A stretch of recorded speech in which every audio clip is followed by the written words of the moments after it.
Morning, morning, morning. Happy Saturday, everyone. Should be able to hear me now, I think. Let me know if not, otherwise.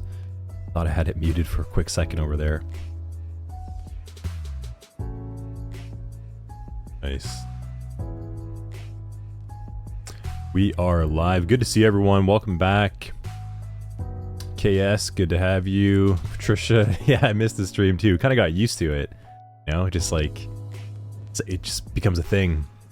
Cybersec, Karina, Cash, Prin, Yo.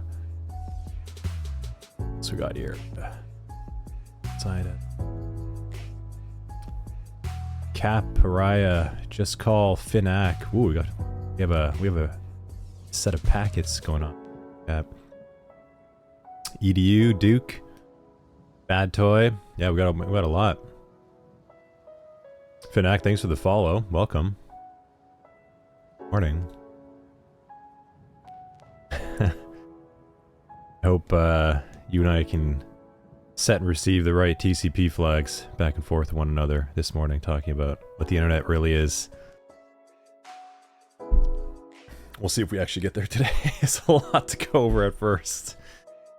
So how was everyone's week off? You had a week off from last weekend to kind of catch up on the course and stuff. How was everyone?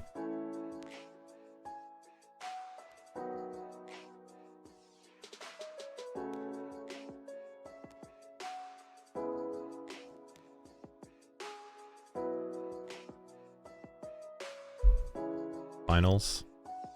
Yeah, you got a lot going on over there. Yes, tons of study work.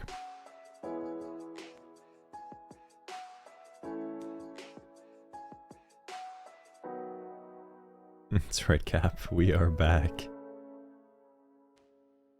Back at it. I've got a little fancy iPad for today, actually. I found a way to hook up my iPad and to be able to yeah, there we go. We can do some live sketches because there's a whole lot of like models and things to draw to make things stick from the networking side. We're going to be doing a lot of drawing and scribbles and stuff. Triple T, crosses. Yeah, I know, missed stream too. So, little stream upgrade there for you. We got some drawing action going. Networking. We are doing networking. We're finally getting into networking, everyone. It's pretty big. Wait, I think the chat's actually cut off and it's on the stream. 1 second.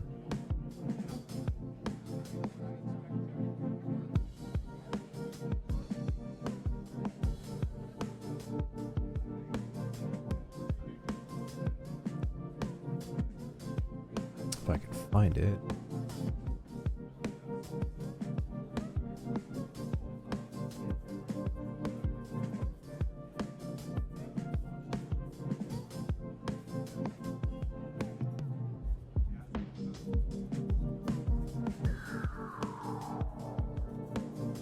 There we go.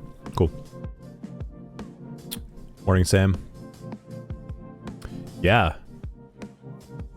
So networking, the internet, the whole network of stuff. So we're inside the SOC 100-1 course on the networking module, and I mean, as you can see, the first section is a ton of lecture work. So I'm going to deliver it a little bit differently in the live class. And I think what I'm going to do is do like a little bit of lecture, and then we're going to do some lab, and then a little bit of lecture, and then some lab, I think, to ease it up and break it up.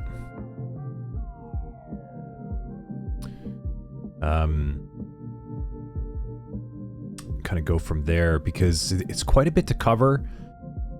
And this is a module now for everyone in chat on the recording. When you catch up with this, networking is a big world that you can't see.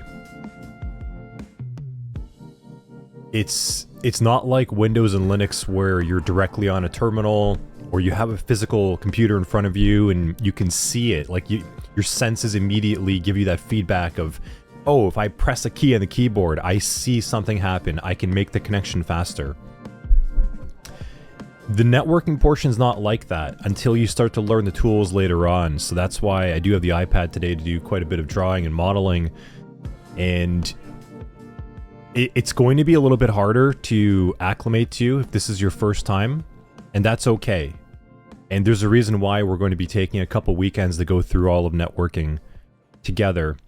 There's a lot of new terms and definitions. There's a lot of new concepts. And there are a lot of abstract concepts. That's the thing that I mentioned you can't see. You have to imagine and visualize things happening. And charts and diagrams are good, but they're only going to help you so much until you start going through the exercises. But we're gonna prime you first to try and explain this as much as we can, and then get you right into the labs as soon as we can as well, to start physically doing something, to have that tactical action and tactile response. It's an important feedback loop to start making these things connect. Because you can go and listen to a networking lecture all day, and if it was your first time, you're like, oh, that sounds really cool, but then you're not really going to know how to apply it. Bearded, good to have you with us. Prin, I haven't checked emails. If it's something, so we have a shared inbox. Usually a team will escalate something to me if it's something of priority that I need to respond to right away. Otherwise, they'll be on it when they get to it. Let me know here in chat, though, if it's something super urgent priority. And then I can pause the stream for a quick second.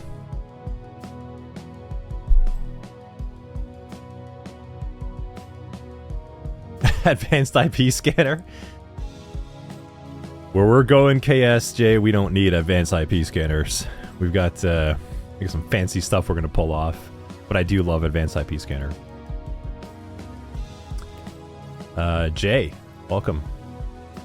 Good to have you back to you. I feel like this music is really loud. Is it too loud for you guys? It's like really loud in my ear.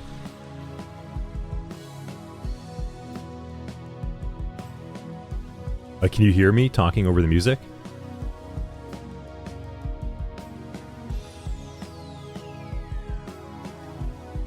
Okay, yeah, I thought so. Yeah, let's just bring it to like right there. On like a gentle background kind of Okay.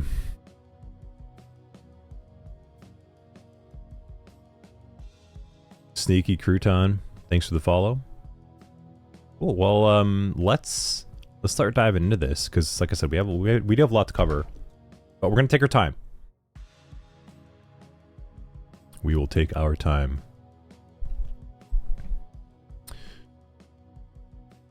Okay. That screen I'll set up over here.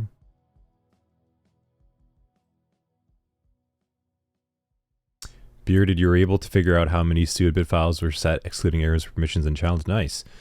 You had to watch the redirect. Yeah, you have to watch it 3 times. Yeah. Okay, so data stream redirection. Oh, music's totally gone now. Okay, 1 second. I'll bump that up a little bit more.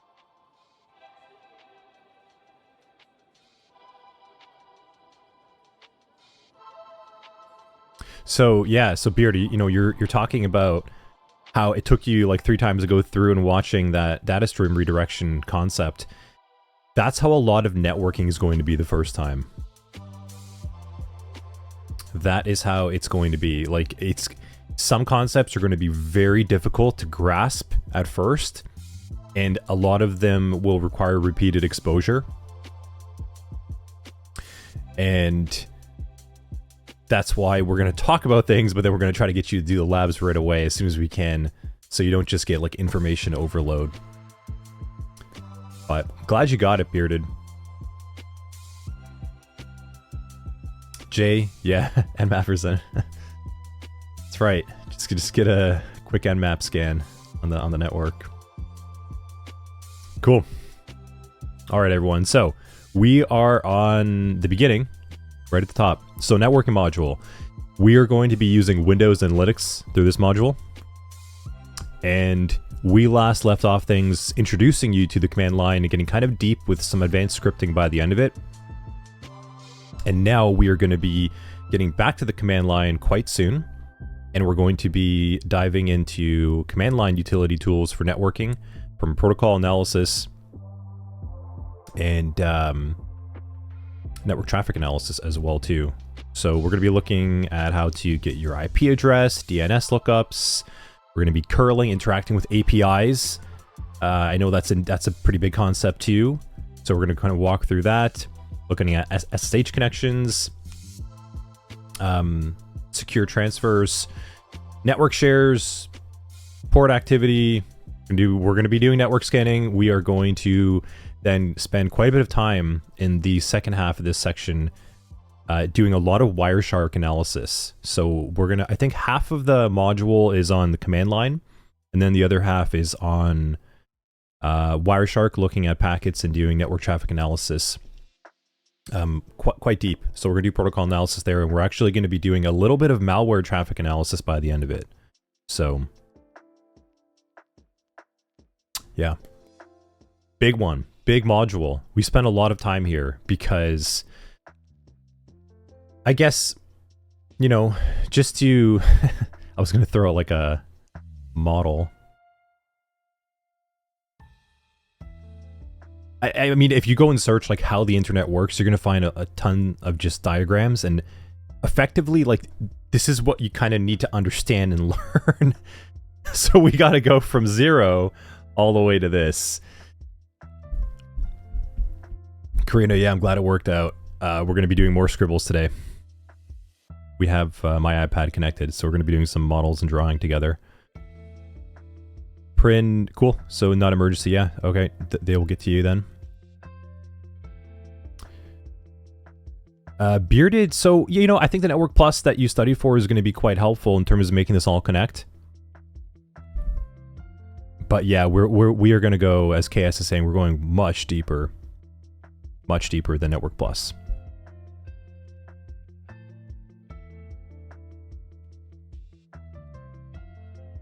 Yeah.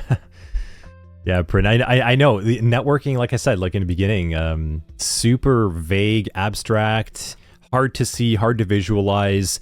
And if you study just for the Network Plus and you haven't actually performed networking tasks at work before, it's just going to feel like a giant rote memorization exam, like for you. You're just going to have like crammed it all in your head and try to make the best sense possible, and then you do it and you might or might not pass, and you're like, okay, I kind of have an idea about it.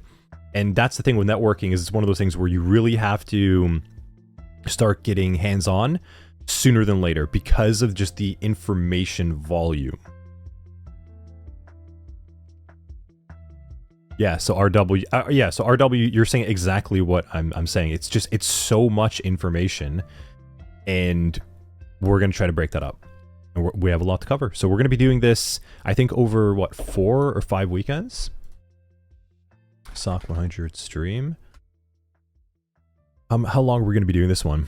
So we're doing this from November 2nd until at least November 16th. Honestly, we may even need like that full weekend, and we might have to like bump a class and then do another class kind of thing. I think we might actually need 5 to 6 classes on networking to really take our time with this stuff. It's huge. I mean, Windows we did like 2.5, Linux we did 3, and networking is at least like triple that. So 5 to 6, I think, is where we're going to be sitting.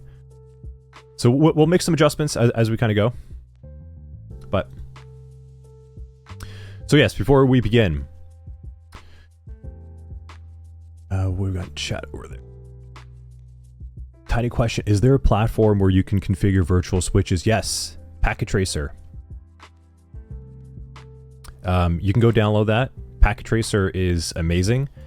I actually I'm going to be talking about that a little bit later, but you want to go ahead and download this, and I'll show some screenshots. You can effectively configure an entire business network inside of Packet Tracer. Amazing, amazing tool. Amazing. And Cisco's got a lot of learning resources, like how to configure it. We're going to talk a little bit about what these network appliances are. We are not going to get into like switch and router configuration. That's really advanced. Truthfully, if we're training you to be a security analyst and getting there along the way, you know, you might start as like an IT help desk analyst and such. Even as like an entry-level IT help desk analyst, you're probably not going to be going in and configuring these things. That's more like advanced networking side, typically.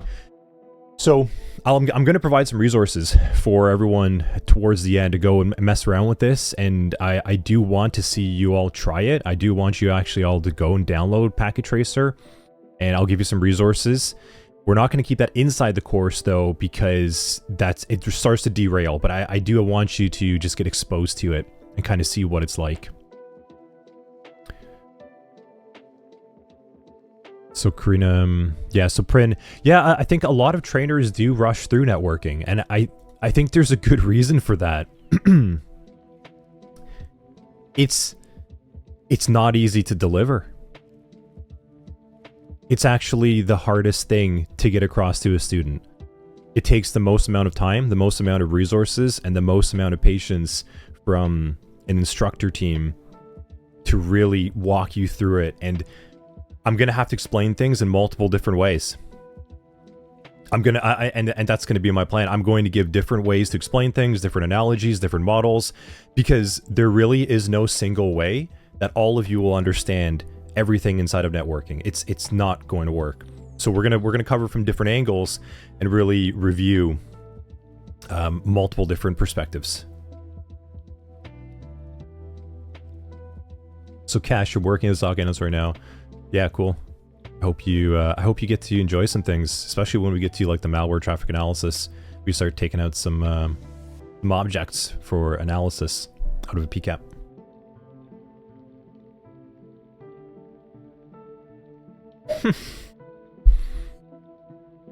Okay, yes.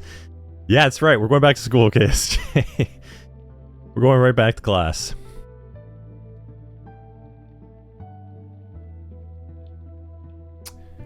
Prin, the resources are mentioned for Packet Tracers. Would they be such for us to actually create and configure? Yeah, entirely. You can go and configure your own entire home network just by virtualizing it first, figuring out which switches and routers and nodes and servers and endpoints you need.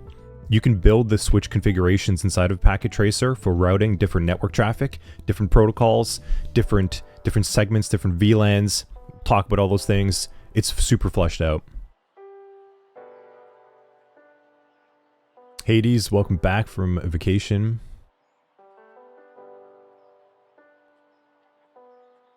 R-double, the Google guys selling from the peanuts.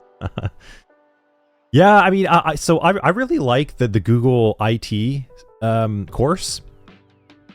I actually went through that like way back because I wanted to check it out. This was years back. I was like, oh, like this just seems helpful. That one I actually do quite recommend. I haven't heard too many good things about the cybersecurity course, so I went in to go take a look, and I felt it was really like high level, and it was a little too rushed, and I felt like it really went off in different directions where it probably wasn't very applicable to like a targeted role. It was more like a generalized overview, which I don't think is inherently bad, but I don't think it should be. I don't think it should be a resource to look at be as effective as like the IT help desk one, which was very focused on getting you to IT level work. Whereas the cybersecurity one was quite broad. You couldn't like take that and then start being practical and job ready right after that. I think it needs to be a little bit adjusted in expectations. And I've heard that similar sentiment from the students that did go through it as well. So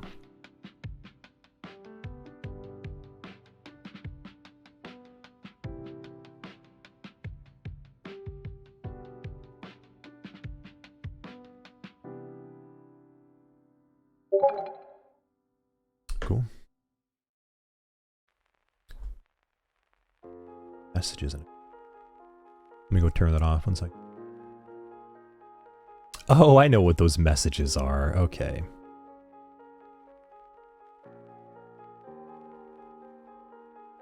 So I'm getting spammed from the Ashes of Creation Discord server because I'm part of the alpha.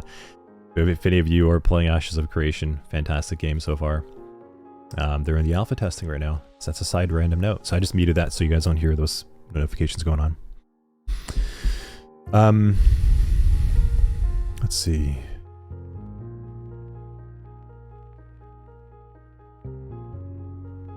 Yeah, cool.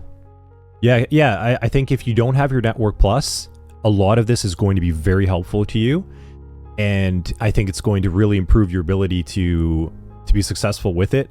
I think there's going to be some things that we aren't going to cover in as much depth, like the cabling,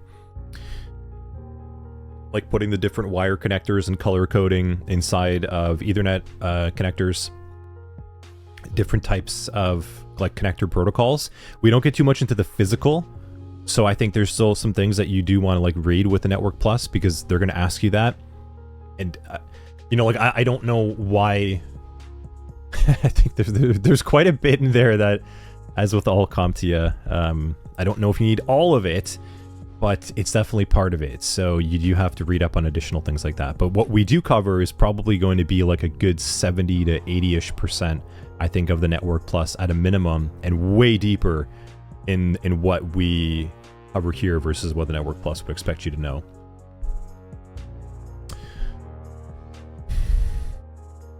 Cool.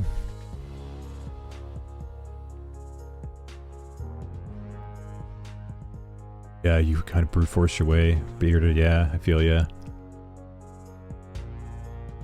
Nice. Cool. Lots of good chat activity. Good to see it. Alrighty. We're going right to the beginning. Just call me Sam. Should you get Network Plus? I actually think... So, I got my Network Plus way back, and my Security Plus as well. I let them expire. I didn't feel the need to go back and renew them. I think the Network Plus study material is probably the most important study material out of all of the CompTIA certifications. The most robust. It covers so much, and this is probably the most critical area in all of IT and cybersecurity is networking. I actually really like the Network Plus. I think students that can get the Network Plus certification, even if you just study for it, and you don't want to do it, but at least if you study for it to pass it and you don't go for it, that's fine too. But if you study for it, I think everything else in IT and cybersecurity is going to be easier for you. Everything, because every single day we are looking at network traffic. Every single day, day in, day out, we are monitoring, observing, and looking at network traffic and how things are moving across from endpoint to endpoint, how malware moves across, how it hides, how things break, how data kind of moves back and forth. Everything happens over the wire. If we didn't have the internet, if we didn't have networking, we wouldn't even have cybersecurity, we wouldn't have IT. It is the most important area.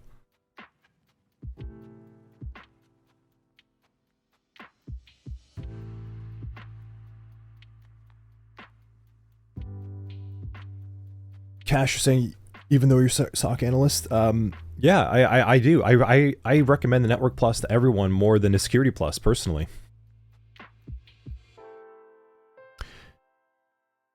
Yeah, same with KS. Yeah, it's the A Plus is really good to study for as well.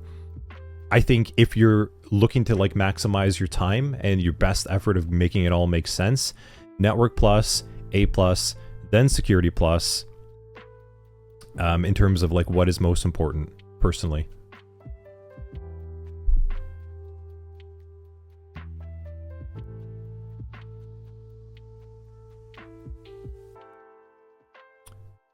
Yeah, kind of like as Jay's saying over there too. R double, Network Plus better. It's quite agnostic, gender. It's quite agnostic, neutral. Vendor neutral is what I was trying to say, not gender neutral. But it's quite vendor neutral, the Network Plus. And CCNA is more targeted towards Cisco appliances. So with that, let's jump into stuff. Let's start talking about these things.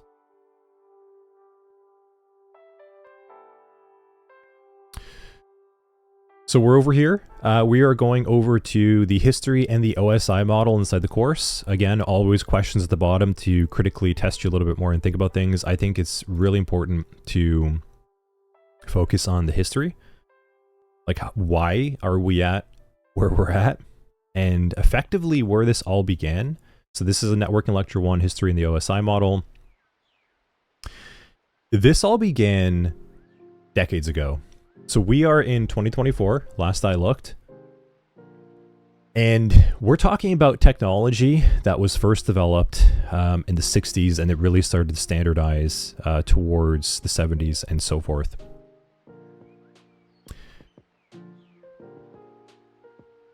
Yeah, we're dealing with some old legacy technology, really, like thought, process, perspective, intention. A lot of this was built a long time ago. So a lot of this started off, like I said, back in the 60s, we had this thing called the ARPANET, the Advanced Research Projects Agency Network, I would say.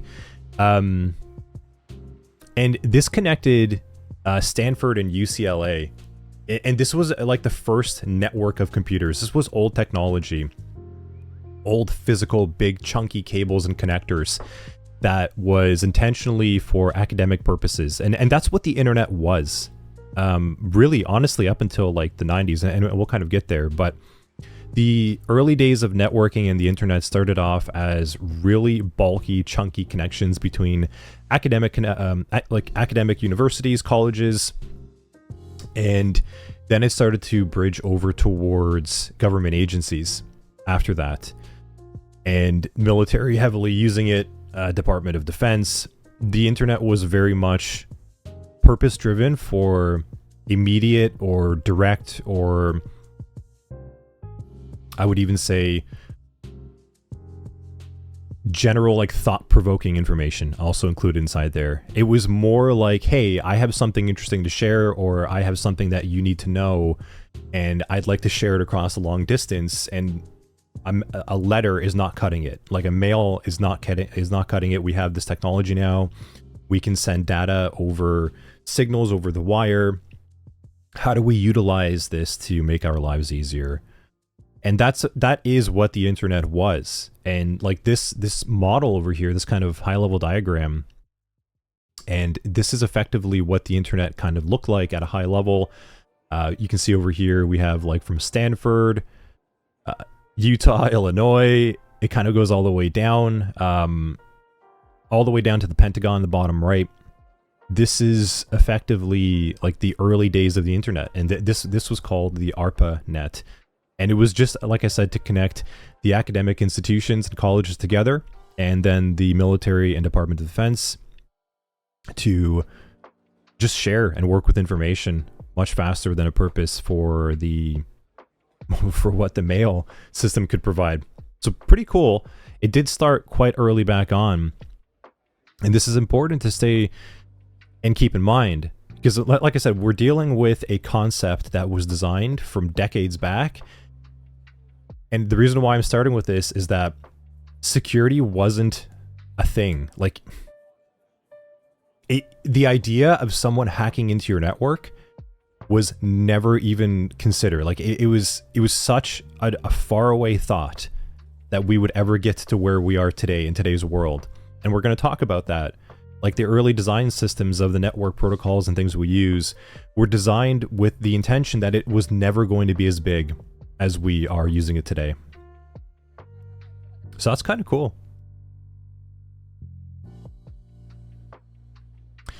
And I think if that didn't really get the point across,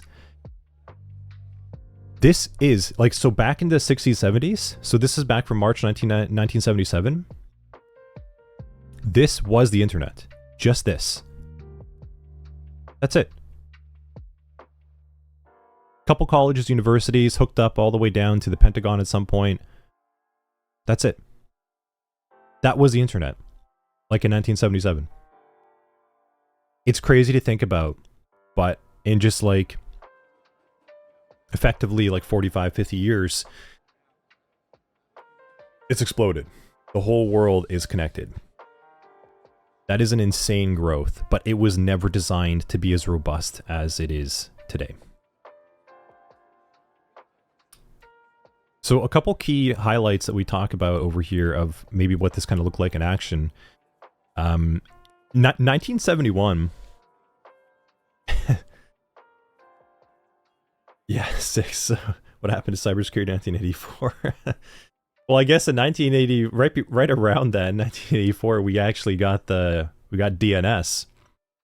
And that's where everything started to be tracked. I guess maybe it kind of works out well that way, but kind of a timeline of some key events up until the 90s that we highlight over here. 1971 was the first email ever sent. Yeah, War Games was a great movie too. So good. You guys haven't watched War Games, yeah, you definitely should. But 1971, first email sent over ARPANET. 1973, Ethernet. So, you know, I don't have a cable in front of me, but we all know, like, that Ethernet plug. For those of you that are brand new, right? You connect your home modem with a wire, right? Actually, I mean, nowadays, if you're brand new to this kind of stuff, you're probably not even doing that. You're probably just connecting over Wi-Fi. But the Ethernet is this physical cable, and I'll stop there because it's possible. It is possible you actually have not actually seen an Ethernet cable nowadays. But this connector right here, like this is one of the early standards, and this pin crossover connection over here, like these connectors all actually matter. And this is what the Network Plus will get into. Like these color-coded wires all do different things. They send data different directions. They have voltage connections. Very, very interesting. And this is what network engineers do. Like they work with different connections like this. Technicians will go out there and repair these cables. But back in 1973, Ethernet was developed for this type of intention. It was to get these cables that were much faster and much smaller in size, as opposed to, you might have, if any of you have ever seen things, they're called parallel cables or serial cables, but like these were the early connections of what your internet cables actually looked like. So we had this notion of like, we need to get these things smaller and smaller and more performant and move away from this big chunky connector. So 1973 started to see the development of this, and we had some really important milestones occur from the 70s. We started to come up with this notion of IP addressing and this TCP/IP protocol, which we're going to talk about, but we needed to start standardizing how the stuff actually really worked. And it was, I think, yeah, 1978, the TCP/IP protocol was officially introduced. And we are still using the TCP/IP protocol. Pause there a second. We are still using the TCP/IP protocol.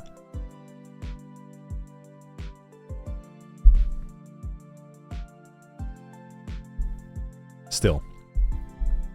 So when I tell you, and that's why I was trying to talk about this in the Windows and Linux side of things, a lot of this technology actually hasn't changed. It's just gotten really fast. So there's like this smoke and mirrors effect of making it look faster. More, it's doing fancy things, but it's really simple under the hood, just at such a fast speed that it appears to be something new. And this is why it's so important to understand the fundamentals and the basics, because these fundamentals and basics are the same things that we're still using for decades. And we have no intention to change them because they work really well. And it's going to be quite some time until we move everyone over to new technology. Even as you hear about all the latest AI buzz and blockchain technology and all these trending modern technologies, yes, like they are coming, but there's a reason why we're going to continue using a lot of the same technology for quite some time.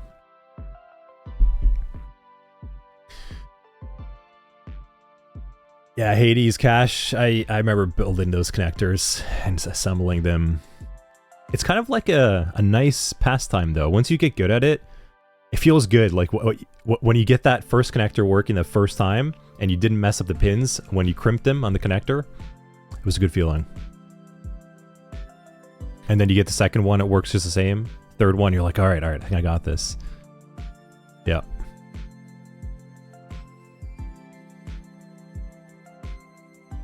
Yeah.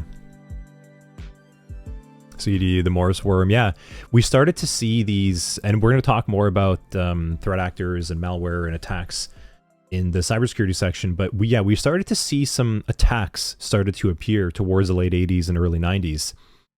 That's where, like, I mean, when did Hackers come out? Movie? 1995. Yeah. I mean, if you haven't watched this, it's definitely like a parody of everything. But there's a reason why like this came out in 1995 is because there was like this seedy underground where all of a sudden people were hacking into things and they were starting to bypass the technology that was developed at this time, and they started to identify gaps in technology.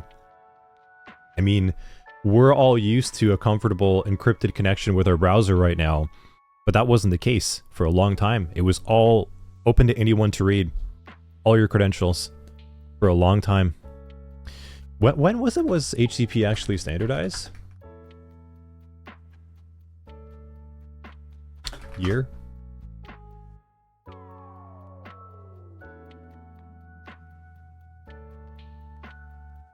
Yeah.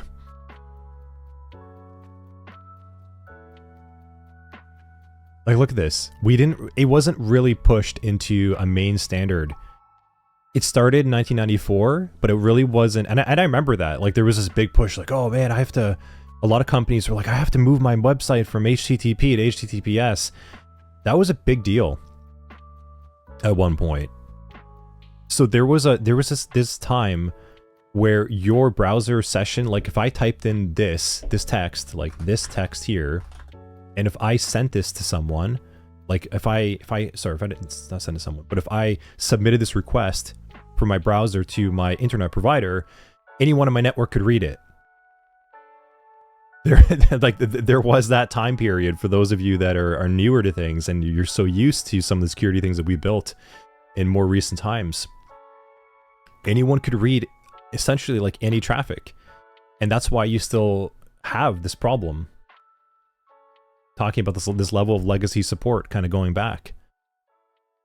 So yeah, and then in 1981, we had this other protocol developed, and this is called the Internet Protocol, IP. And this is version 4. And this actually was able to provide, at the time, we'll talk more about it, but something in the order of like, I don't know, 4 something billion IP addresses. Like, and to kind of give you an idea, right? Like, population of the world. The current world's population is 8.2 billion. And we all have multiple devices. And our devices have other devices. Like, everything's connected. So, like, the number of actual connected devices is well beyond this. By an order of magnitude. And once upon a time, the notion of creating an address for you to have on the internet, an address is effectively for someone to find you, find your connection, to find your computer, was only somewhere around like a little over 4 billion. So in the 80s, this notion was like, oh, you know, like it's not going to be that big, and we've blown well past that. So again, another reinforcement that the early technology was built with a lot of misconceptions and a lot of underestimations of where things were going, and we're stuck with that concept. Like we're stuck with those models because they were built very well for what they're able to do. Like I said, we're still using the TCP/IP protocol. We are still using IPv4, even though apparently IPv6 is for a long time now. Everyone's got to move to IPv6. It's not happening for a while. So we're still using these old things. And then in 1983, a very special moment appeared, and we created this concept of DNS. So this is called the domain name system. And if I wonder if I can find like a decent model or diagram, just kind of show that as I'm kind of going. well, we're going to talk more about it, but it is effectively like the phone book. For those of you from an older generation, you used to go to the phone book to look up numbers to contact people based on their name. Same thing. And for those of you that have just your cell phone with all of your contacts inside of it, it's kind of like going to your address book and you find someone's name and then you press their name to call them if you don't remember their number. That's effectively DNS. And that was a technology that was built in the 80s that we're still using. Still using that technology. Then 1988 came around and we started to have this concept of wireless technology. And WaveLAN was an early technology. You probably forget about that right after I said it, but this was an early technology that was kind of pushed out. And we started to work more and more on wireless, and it wasn't actually until like the late 90s when we started to see wireless becoming a thing. And wireless had a whole whack of problems when it first came out. But the 90s is where things started to take off. That is where we started to get reasonable speeds, affordable internet connections, affordable computers, affordable network appliances, and that's where we saw the first network switch appear for consumers. And the network switch is effectively this thing where you hook up a bunch of these Ethernet cables, you connect them into this switch, and then all the computers can talk to one another at a very, very rapid pace. So it sort of exploded. Like as soon as that happened, you can see, right? The model before this was the internet as of 1977. A very small network connected of academic institutions. ARPANET was colleges, universities, and some connections over to the DoD and military. And you can see it goes all the way from UCLA, Stanford, to Pentagon. Like it's this was the internet, right? And then this explosion of activity happened that by the 90s, all of a sudden you had consumers like you and I hopping on this internet. So it just exploded at this point. But it was all built on the technology of this concept of ARPANET, and then developing protocols of TCP/IP, DNS, IPv4, and that hasn't changed. Hasn't changed.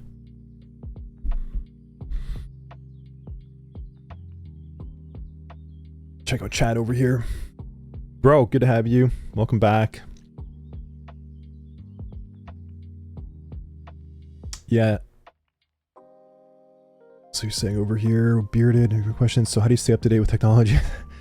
Yeah, that's good. It's a funny answer there, bearded. How do you stay up to date with technology? Just go back to the 80s, 90s, yeah. Pretty much. Printers are the final boss of A+. Printers is a whole other beast. A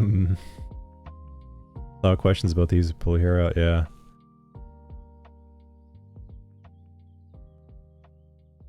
When do I think we're going to be transitioning to IPv6?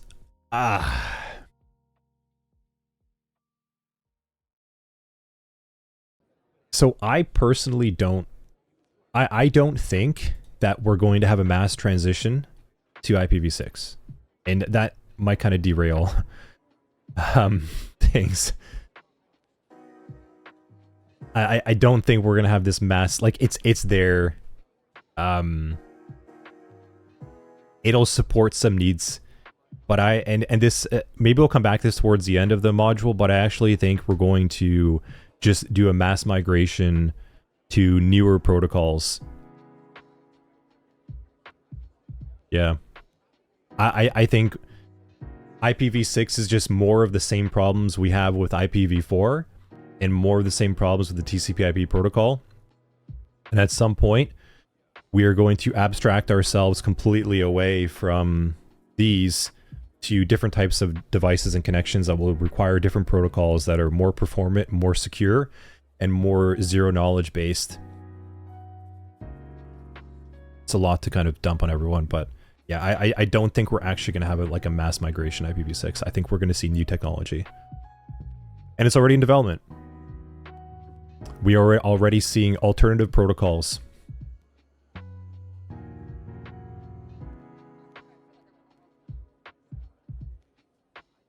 Yeah. Exactly, Jade. That's kind of what I'm saying is IPv6 is just more of all the same problems we still have and why we still have a lot of cybersecurity breaches with all the same problems with TCP/IP, DNS, all this stuff that we've built and all these different standards. It's just going to give you more addresses to create more issues with that. So I think it was a nice thought and it's still sort of there, but it's not solving the problem.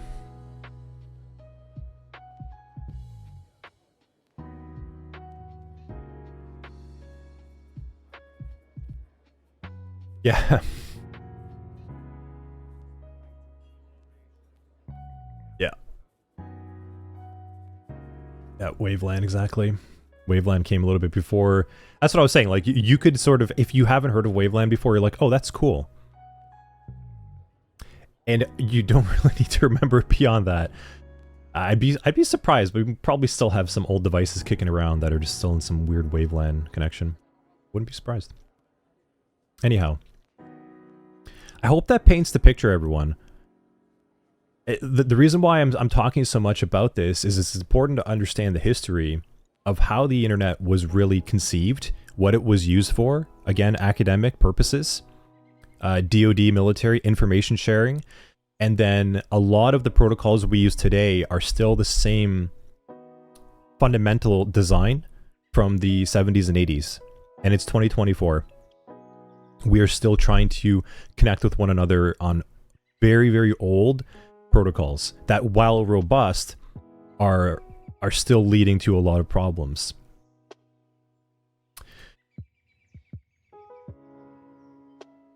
Now, something that's important to talk about was why. And so this next slide, and I'm just going to kind of highlight this second point over here, was that there was a reason.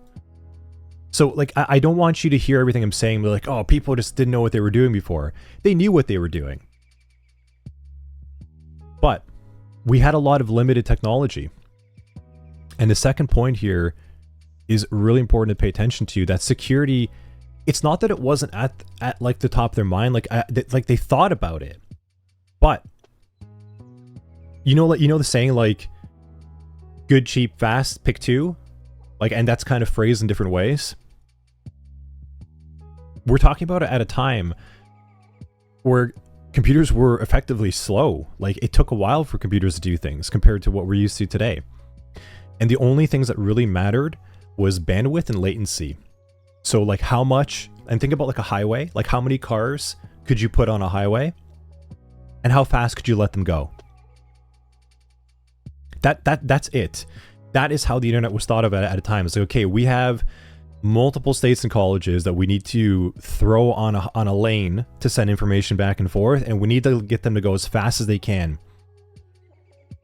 Security was not an idea at that time.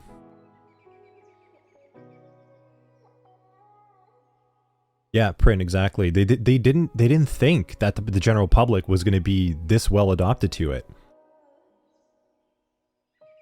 Like, I grew up in the 90s. I'm an 80s kid. I grew up in that time period, and I remember a lot of businesses were like, I don't need a website. No. Like, you have me in the phone book. I have a business card. You can call me. There was a long time before a lot of people moved to websites. And if you had a website at a time, you're like, wow, like that's like a rich company. Like, that's a pretty specialized company over there. Just as like a lot of businesses were still using pen and paper. They didn't want to move to computers for a long time. So there was this notion of like, well, like, why? Like, the world is working, people are productive, we're developing things, we can go at a pace that people are comfortable at. We don't need the internet. We don't need this massive adoption of things. Well, they were wrong, right? Yeah. EDU, so connections were still over old telephone lines. They were. And yes, Bearded, someone would call you when you're trying to play StarCraft. Oh, and then you would get disconnected and you were doing so well in that match. Pains. Memories coming back. Yep. It was brutal. Brutal. So very different time period. Very, very different time period. So, with all that being said, you can imagine that this is probably really hard to wrangle, right? So what happened was we had to create a standardized model.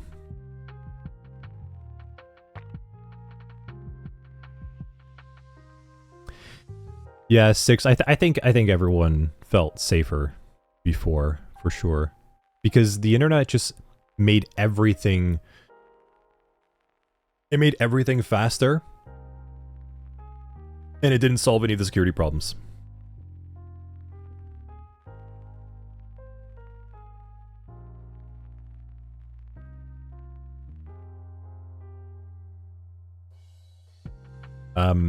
Duke. Cool. A+, Sec+, studying for the SICE. Yeah, work micro designer. Nice, nice. Good to have you. So yes, we kind of got to this point where everything was being developed so rapidly that we needed to create a standardized model to make this all make sense. And this model is going to be an incredibly important concept for all of you. You are going to be referring to this model all the time. This is called the OSI model, or Open Systems Interconnection Model. No one ever calls it that. They just call it the OSI model. And I'm pretty sure on a random day, I probably won't even really remember the Open Systems Interconnection part. But it is the OSI model. This effectively is a model to place and categorize all of the various types of computers, connections, cables, software, data, everything. Anything that could happen from my computer to your computer, from the power and signals inside of my system trying to send a message across, from my computer to yours. Anything in between there, the OSI model is trying to capture. Outside of like general like electricity and you know, like your provider that provides electricity to your house or your business, like that's going to be a little bit separate. But outside of that, anything from my computer to yours to send some kind of data back and forth. If I send you an email, everything should be recorded at some stage along the way of how that got there. So it is 7 layers. 7 layers of terror, as Brohard is saying. Yes. There's actually also an 8th layer and a 9th layer. There is. There actually is. Does anyone know what those are? It's not official, but there are actually more layers. Wonder if anyone's heard of them.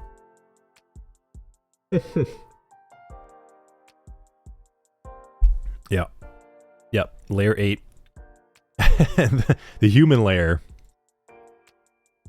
Human layers OSI model.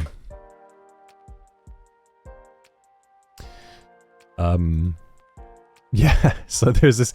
This is not official, but it's something to consider. That there is this 8th and even higher layers. People like to joke around, but they're like the human layer of it all. So, like, yes, the most complex and opaque layer, humans are on your network. True. But to be more on point, there are 7 layers of the OSI model, and we start from application, to presentation, to session, to transport, to network, to data link, and physical. You will not remember all of that right away. So for all of you in the room that are just seeing this, you're brand new, and you're watching this in recording, everything that I just told you, as I mentioned at the beginning, You will not remember most of this until you start really putting in the reps and time and getting experience on it. So it's okay. We're covering a lot. Let's just keep going through it, and it will start to click a little bit more with exposure. But I want you to be comfortable in this module not understanding a lot of things at first. There's a whole new language here, a lot of terms and definitions that are completely brand new. So we're just gonna keep going through it and keep exposing and reinforcing and trying to provide different ways of understanding. So let's go to high level. We're gonna talk a little bit about the application layer itself. I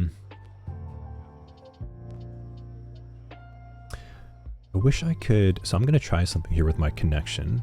Second. Okay, cool. So that is working.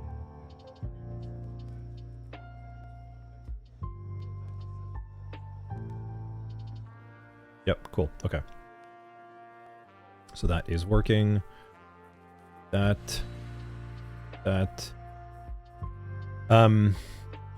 right. Just make sure I don't screen over here. So we effectively have, like I said, there are 7 layers to the OSI model.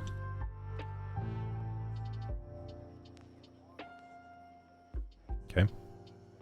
What I am going to do is try to make this a little bit easier for you as we kind of go through this together. But,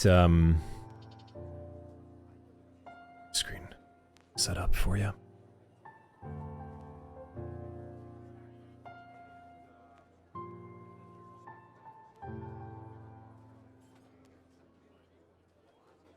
Okay.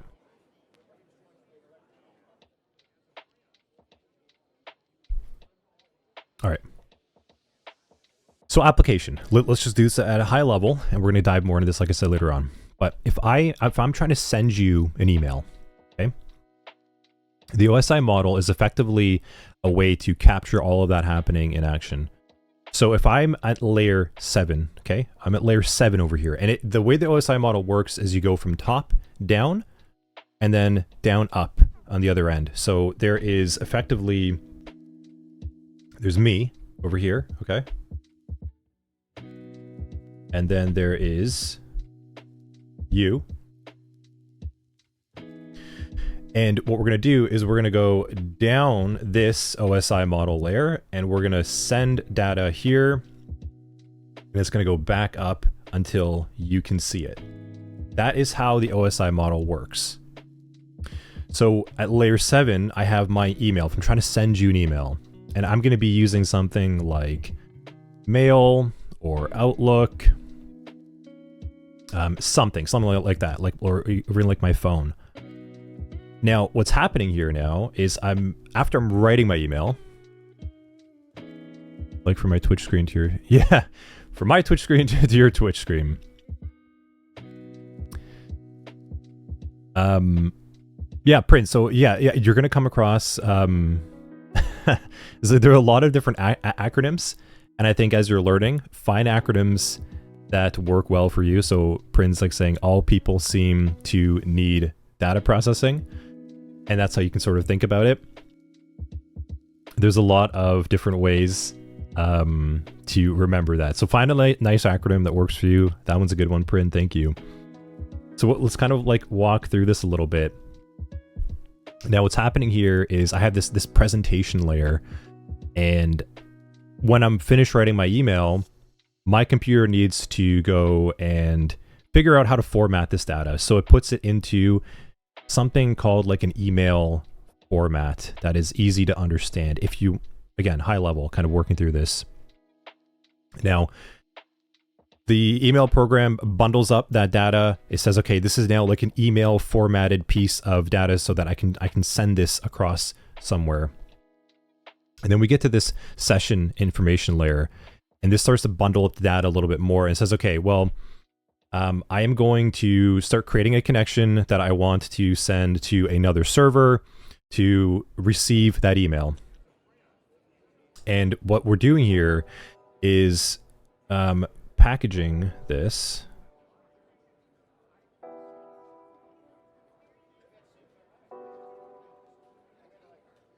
a connection.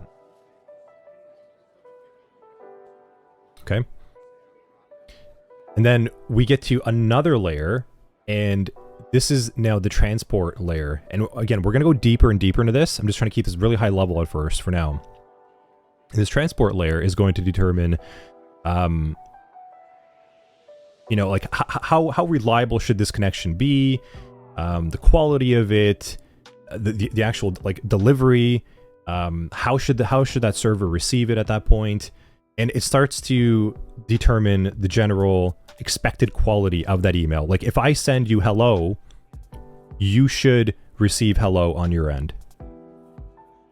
So at this point in time, hello should equal hello.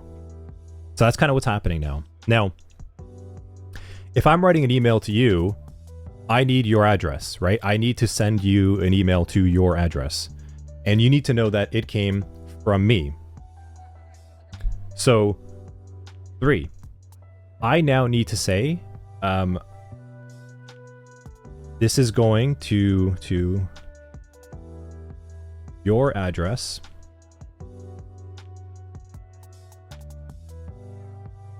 from my address. And then we get to 2 and 1. And just because I have your address and you have my address of where we're supposed to be receiving this email from to one another, I still need to package it up and say, did it come from my phone? Did it come from my computer? Like, did it come from my physical house? So this is another address kind of layer on top of it. And we're going to talk about some more analogies of what this might look like. So I now need to say, from my phone or PC or other device. Okay. And then finally we get to 1, and this is the physical layer. The physical layer is either these Ethernet cables that you see over here, or they are wireless signals, effectively, at this point in time. So if I'm sending you email from my phone, this is going to connect to the phone network, and that is the final layer. The physical one is what type of actual connection are we dealing with? So, wired or wireless. Now what's going to happen here is we're going to go from, like I said, from our computer, we write some type of mail in Mail and Outlook, we package it up in layer 6 to some type of format, we then start preparing a connection to send out to someone. We still don't have your address or anything at this point in time. We're preparing a connection. And then we start packaging up our quality. So now we're at layer 4. Like this should match up to what I send to you at this point in time. You're going to receive an email saying hello, and it's bundled up in a format that you can read, and I'm going to send it to an email server, and it should be exactly what I say that it is, which is hello. I'm going to stamp your address on it, and then I am going to say it's coming from my phone or from my computer, and then I'm going to ship it over a service, and that could be a wireless signal or that could be a physical cable. So what happens is I send that, I do that. That's what's happening. Now you as a human, the only thing that you do is interact with this, layer 7. This is the application layer. That's the only thing that you are interacting with. Your computer, okay, does everything else at this point in time. So you write the email, you put in some information inside of Mail or Outlook, your computer does all the rest, sends that over some type of signal, and now this hits your computer, and it goes all the way back up, and everything goes exactly in reverse, and then you can finally read it on your connection inside of your mail provider. That is effectively what the OSI model tries to capture, is some type of operation like that. is if I were to send you anything from my computer or phone to your computer or phone, everything needs to be categorized at some point and packaged along the way to ensure that that works. And this process is called encapsulation and decapsulation. As Beard is saying, yeah, right above. We're going to go through this in multiple ways, but I want to keep that really high level for you for now. That is effectively what happens every single time you do anything on the internet. Whether that's going to Google and I'm searching for packet tracer, all that happened what appears to be almost instantaneously. We have a similar connection going through the OSI model all the way down, hitting a server, going to the server, and in this case, actually coming back. And we're going to learn more about those types of connections. That is crazy to think about, that it goes at that speed, isn't it?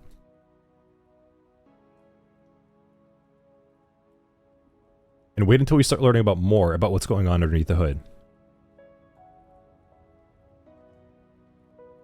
Did that help some of the newcomers in the room kind of thinking about what this OSI model actually is? No, please.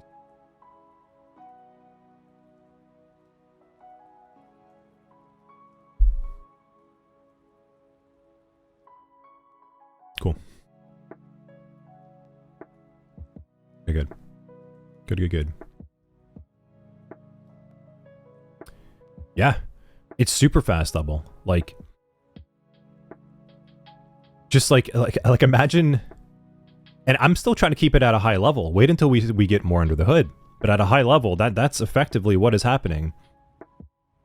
And now imagine that there are billions of people writing emails, like every day.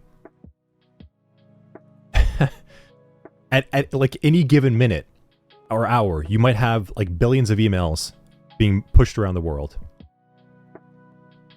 All happening like instantaneously. That's insane. Like if you think about it. How does that all work?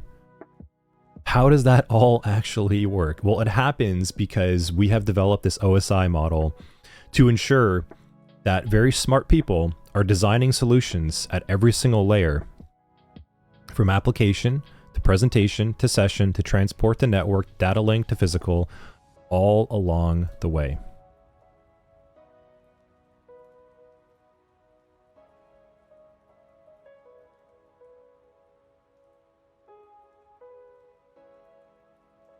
Cool. Now,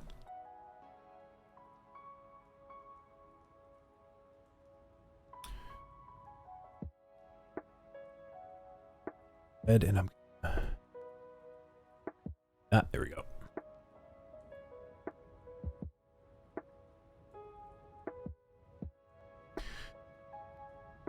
So pretty cool. And you're gonna see all that in action actually as we go more through this. So let's talk about a couple terms now, and we'll get more and more technical as we go. There are some really important terms to be familiar with before we start getting into this, and we're going to introduce you to more and more terms. Now, one of them, there's a couple over here. We have these concepts of a node, a host, an endpoint, and gateway and access point. You'll hear this quite a lot. Endpoint.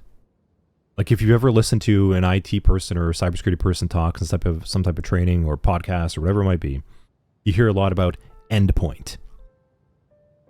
You might hear things like EDR, like endpoint detection and response. You might hear things like endpoint management. You might hear things like, what is your host address? What is your host name? You're going to hear things like, at what node? Like at what node are we seeing a problem? Or at what node is there a bottleneck? You might hear things like gateway. So all these things mean something, and it's important to start paying attention, taking notes as you go, because we're going to be referencing to them.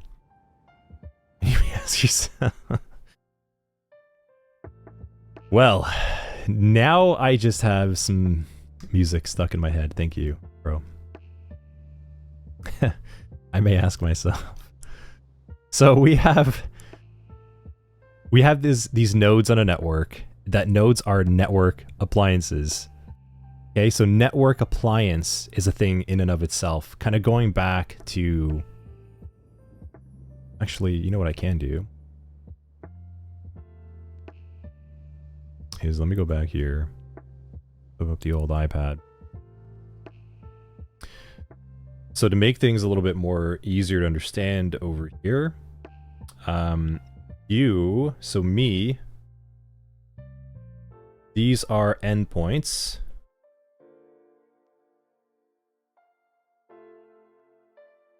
Okay, that's what this computer is over here. Me on my computer on this side. These are endpoints. Now, what happens down over here, okay, are gateways.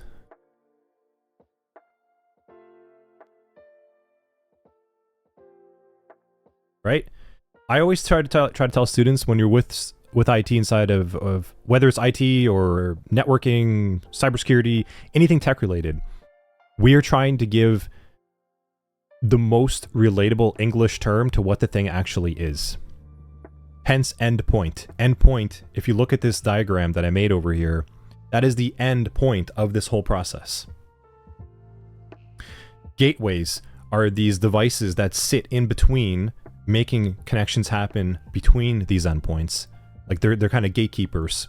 Now, along this way, through these different sessions, you're going to have these little bullets. You can actually refer that there are going to be nodes. And so that's why you can sort of like link them together in that capacity. So you're going to have like these different types of nodes, and they're not always going to be there, but this is where you'll find them. Between the different layers, there will be nodes. And they could be physical or they could be software. They could be code, but they will be nodes making all this connect and happen. Now, you might also actually have over here, if this is like a wireless connection, then you will have some type of access point.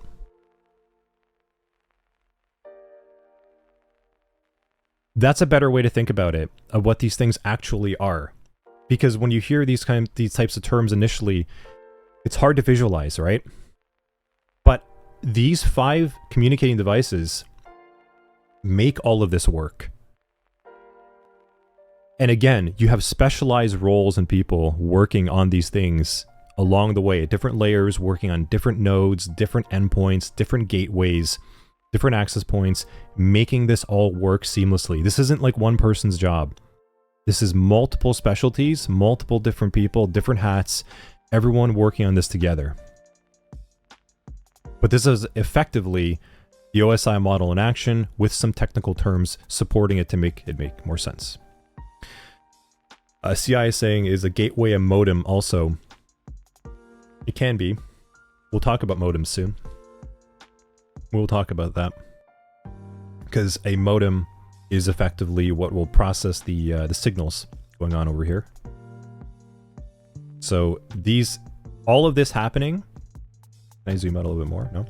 All this happening has to happen over binary highs and lows. Remember we talked about binary in the earlier modules? About these zeros and ones? Well, all of this happens at lightning speed. Oh, there we go. Now I can zoom out properly. The OSI model is going to happen through layers 6 all the way down to 1 over these signals. And that's where a modem comes into play. Is to make sense of all this. And your computer is going to process these signals, and you'll have these modem types of devices processing these signals along the way. Remember that these are endpoints. And over here, you can have forms of gateways. And you can have these nodes that can process these. So a modem will sit somewhere between a gateway and a node, in this case, and may have different roles to play at that point in time. We're gonna dive more into those a little bit later, though.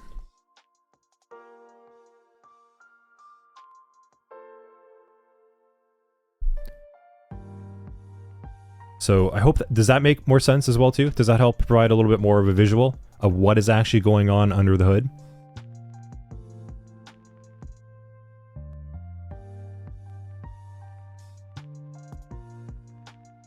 Yes, yeah, I am. I have my iPad over here.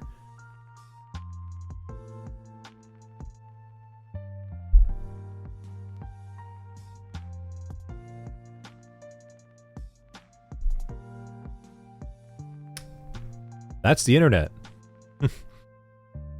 That is the internet, like, in action. So, what does this kind of look like now with a more official chart than my scribbles in action?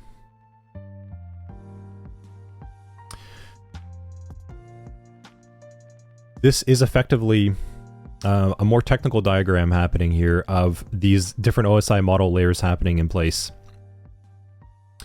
And we can see that, again, we have this application layer, like I mentioned. The application layer is where you are operating. That's like the software, your mail client. We have the presentation layer. It's handling that data. It's formatting it. It's making it into an email format. We then have the session layer. The session layer is trying to establish, Then we have the session layer over here. The session layer is essentially saying, okay, I need to create a connection from my computer to an email server to get this out and this email over to you. And then we have the transport layer that is saying, okay, well, I need to make sure now that this is packaged up and being ready to send to a server, that the email will be delivered and it will say hello. If I say it should say hello, it should be hello. Like, it has to get to the other end. So I'm going to clean it up and format it a little bit more and ensure that there are little stamps and time and etc. to make sure it delivers in the exact manner across. And the reason why is, if you look back at the iPad notes that I have over here, there is a reason why you have these layers, is because in order to get all these zeros and ones from one endpoint to another, you need a lot of supporting technology. Because your email, like, it might look like this, right? Like, hello. And it has to get to the other end. But in order to get the other end, it has to also be reversed. Because it's a one-way connection.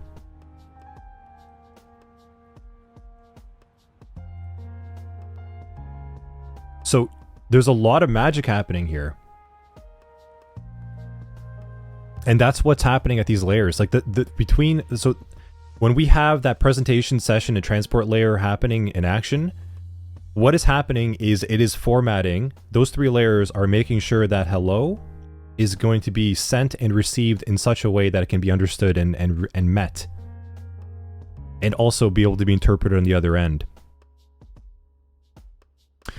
And then you have that network layer, and like I said, the network layer is like, hey, this is my email address, like Anthony at Level Effect, and I'm sending this to CI Ray at Level Effect.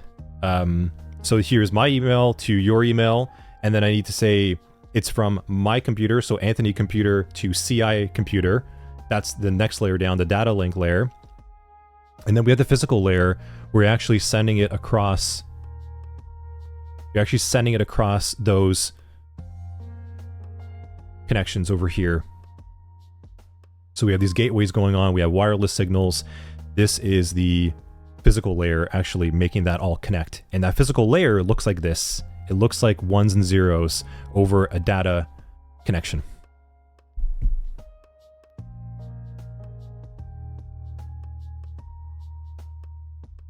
Kim Fried saying satellite cables only available in certain areas of Germany. It's a decision.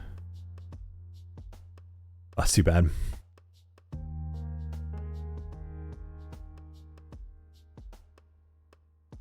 Damn, yeah, you're missing out on fiber.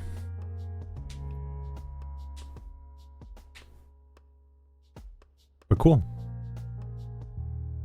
I'm gonna pause there and take a break after, but that's the OSI model in action, and that's the responsibility of what it does. These different things happen along the way, and we're gonna look at them even more technically under the hood, but I want to just make sure that everyone has a good mental visual picture of things going down and across this connection, working through the OSI model layers. So again, we're going down from 7 to 1. Okay, we're going down all the way. And then we're hitting these different types of nodes. We're going from the layers down from 7 to 1. It is that passing through gateways, going through access points, and then going back up through the layers themselves and hitting the other connection. And that is why we're seeing these signals happen where it's just a lot of binary signals of zeros and ones. And that's why we see hello coming forward one way, but then being interpreted in reverse. Because it's a one-way. It is a one-way connection. So there's a lot of things put in place to make sure that you get hello. If I say hello to you from me, hello from the other side. If I say that, there's a reason why you can understand it. Cool.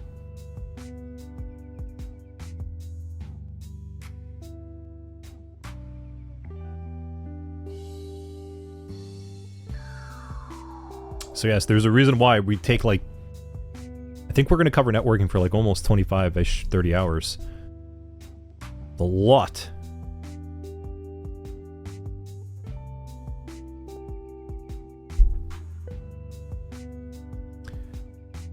Yeah, I think networking is the most fun. Yeah, I'm drinking water today. See, if I just keep drinking coffee all day while talking, my throat's gonna burn out. Cool. Let's take a break.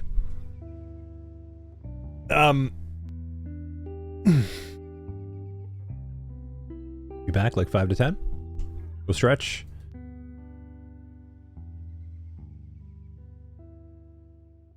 And we'll come back to this.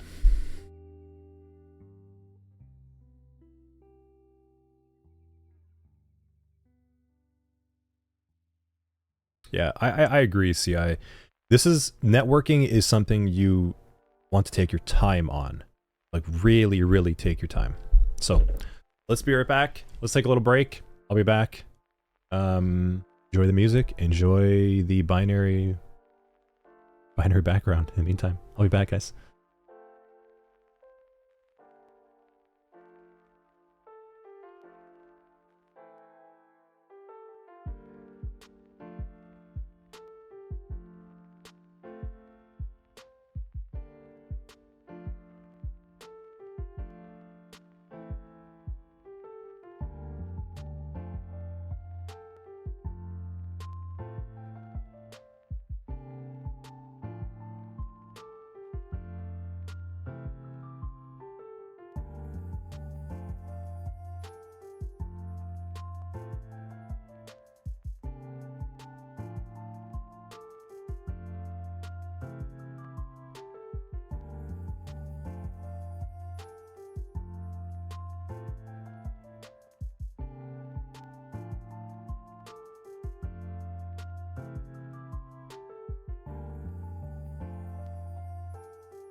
All right.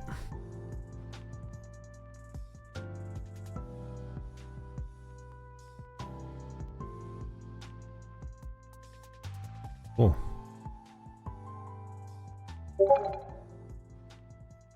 Have to grab a little bit of sweater. It's getting colder over here today. Welcome back, everyone. Yeah. Couple comments there in chat. Bearded. So you study about 1,000 scenario-based questions and watch 30 hours of video. Take an IELTS exam. Yeah, it's rough, huh? I'm glad it's helping you though, Bearden. Thank you. Same to you, Karina. Glad to hear. Yeah, I think yeah,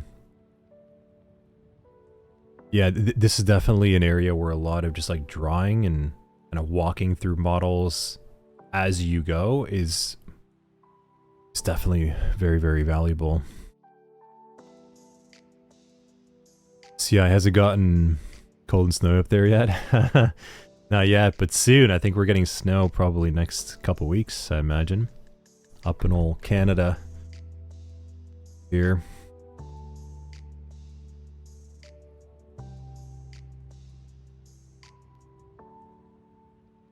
Yeah. Cool. Yeah, I love snow. Yeah, glad print as well too in Hades that, yeah, take your time with the YouTube video as we go through it after. Again, we're going to spend a lot more time on it, but each time we go through this, we're going to keep like making it a little bit more complex. Winter weather's the best. I mean, I like both seasons. I like seasonality. So I like going through winter, spring, summer, fall, and like rotating. I like having that differentiation. That's just me. I like change. I mean, what do they say, right? A flower is only appreciated as it falls. So it's nice to know that experience those things. Cool. All right. So a lot of this, I mentioned earlier that this is effectively called encapsulation and decapsulation. This is a very important term to remember. Kind of looking at the stream over. Yeah. This is an important concept to take away. Because as I mentioned, like everything that's happening along the layers here, the reason why they get bundled up and kind of worked down in different layers at different times is because of this concept called encapsulation. And I've always liked to look at this, the way that I learned encapsulation and such, is effectively like trying to put together, like, let's take that email and make it a physical letter. Where if I have, let's go over here, and if I have this, if I have a letter, like a actual letter, I say hello on it. Well, I now need to go and I need to fold a letter. Okay. Here. Fold that, give it a little bit of shading so we know that's what that is. So it's now folded, and this is like a state. We're changing this letter, and we're changing this into a format that could be placed inside of an envelope. Okay, so as at a physical level, what we're saying here now is we have this letter now. So this is effectively kind of like layer 7, if you will. We're writing the mail. And as we're kind of like moving down through all of this, we're trying to say now is at this point between like, this is like saying we're at layer 6 at this point. This is effectively like the presentation.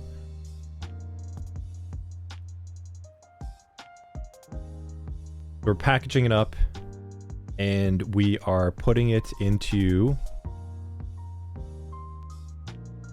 mail format at this point in time. Now we're taking that message and we're putting it inside of an envelope, but you can see what's happened here is that the letter has now been sort of bundled up and put inside of something else, and this over here is encapsulation in action. That is effectively what it looks like when your computer is trying to package up that hello you wrote inside of a mail client, a mail software, and it's being compressed and bundled up further and further along the way. And then you, of course, have layers like 5 to 1 over here with a lot of other activity. And you kind of get to these different stages where I think a good way to think about it might be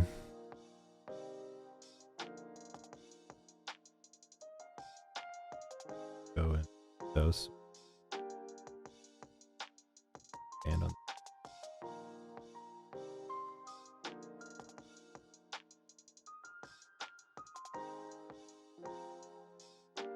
So we've now hit like this session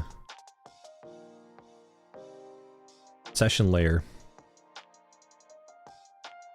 And we need to make sure that we can send this letter somewhere. So this is like looking at, you know, like the post office, making sure that it's available. We need to find a destination to send it over to. And this is like looking at the post office. It's also making sure that that you can send your mail to somewhere else. So this is like if I package up an envelope and I want to send it to a local post service provider, I need to make sure that that postal service provider can send it to someone else. So that's kind of what's happening at the session layer, is like you're then getting ready to make the connection. You're getting ready to get that mail and connect it to another service provider. And that's where like servers get involved. And what's happening here even further is we then hit this like transport layer.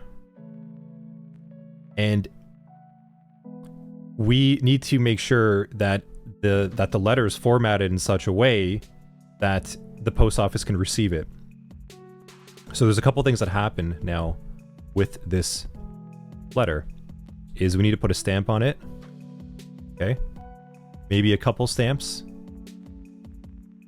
to let it know that it needs to be sent out somewhere and a certain service fee has been paid, etc. And we have certain requirements that happen here in the transport layer.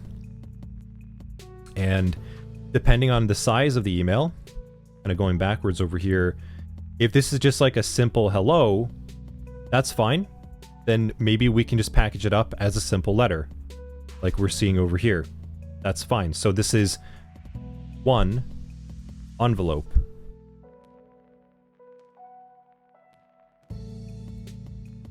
So that's what's happening at the transport layer. Now, maybe we need two, because maybe the message is so big.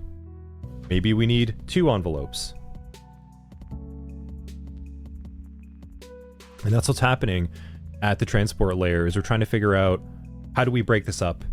And a couple things are also added on here now. So we have, I'm going to kind of like zoom in.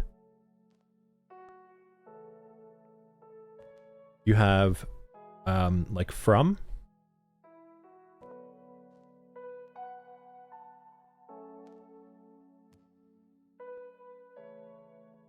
2 at a certain level is being added over here as well. There's a level of address that's happening, like the mail service provider, the post office, etc. is being added over here at the transport layer as well to determine and make sure that we have the right sender, the right receiver, the right envelope size, the right stamps. We're getting ready to sort of transport it, ensure that the quality will be delivered as is. So there's a little bit of action happening over there in terms of that regard.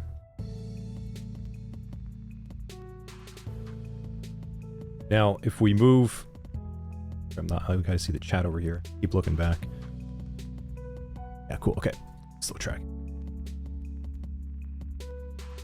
Let me know if the screen times out as well too, because this is an experimental service using the iPad over here. So then we're moving on.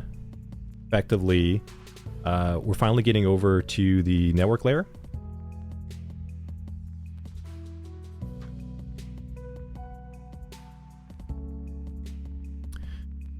And this is now saying, okay, like which route are we taking? So we have like post office over here, post office over there, and these have addresses as well.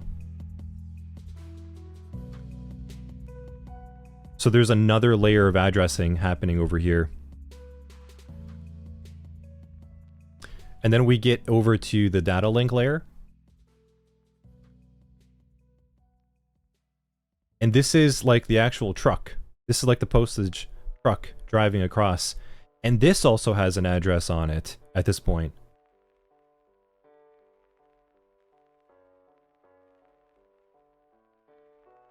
And this might have to go somewhere else. And it might actually have to get to another destination somewhere at this post office.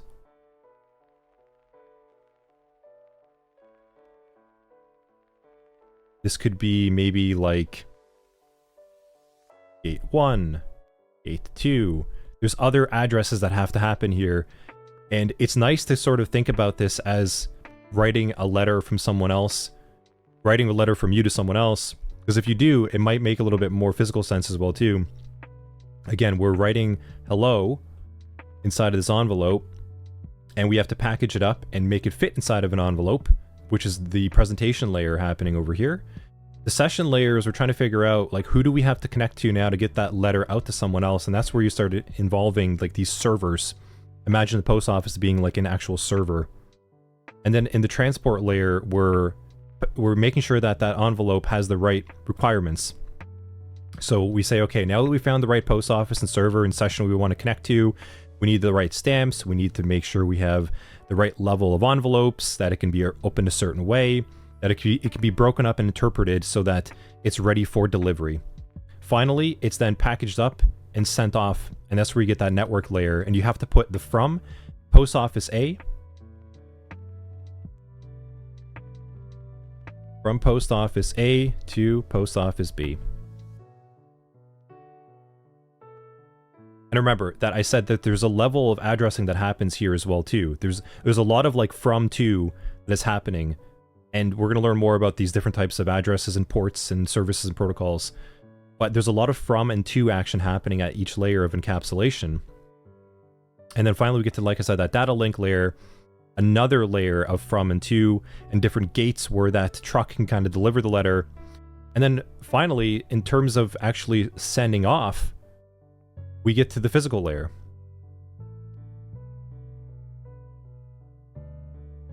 And that is the road. Like, that is the road. Like, so we now know we can package up and get that truck on the road, and that's how it's going to connect. And that's the speed.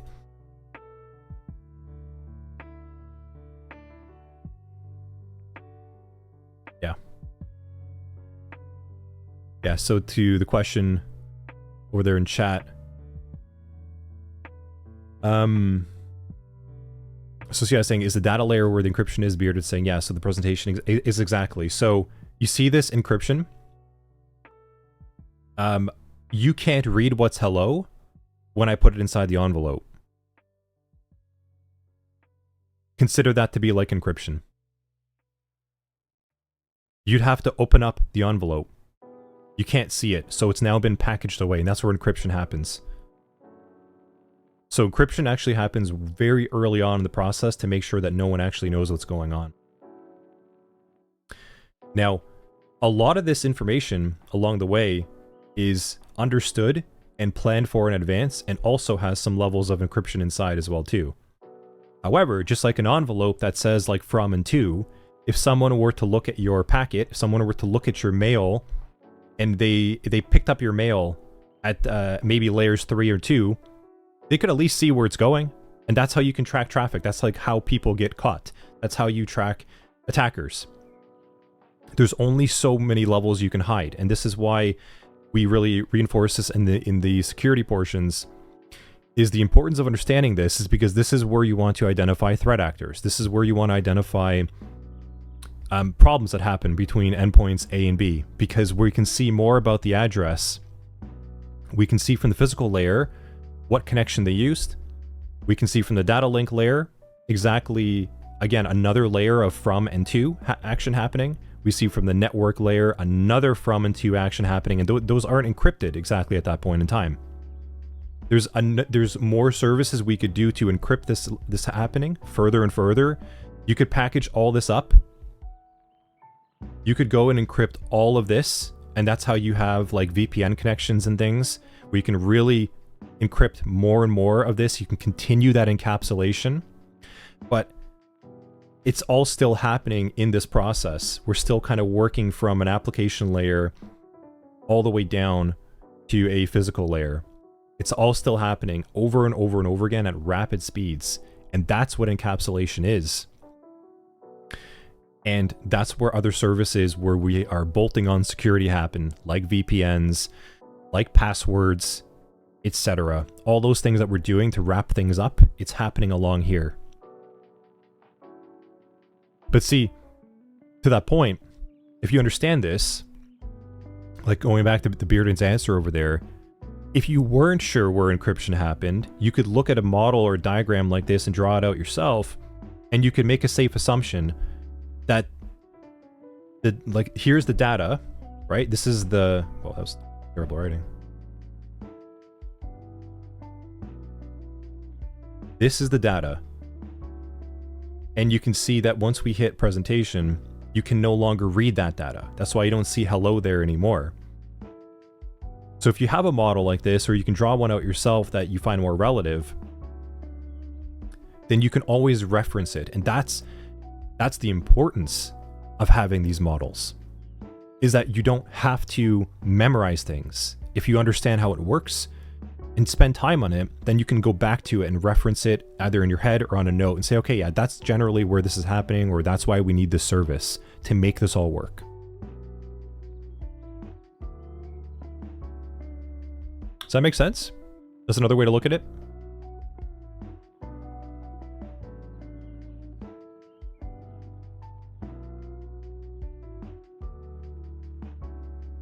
Are you all liking these? It sounds like I saw above that you kind of like these little diagrams and notes. I guess what I can do is also make it bigger. Yeah.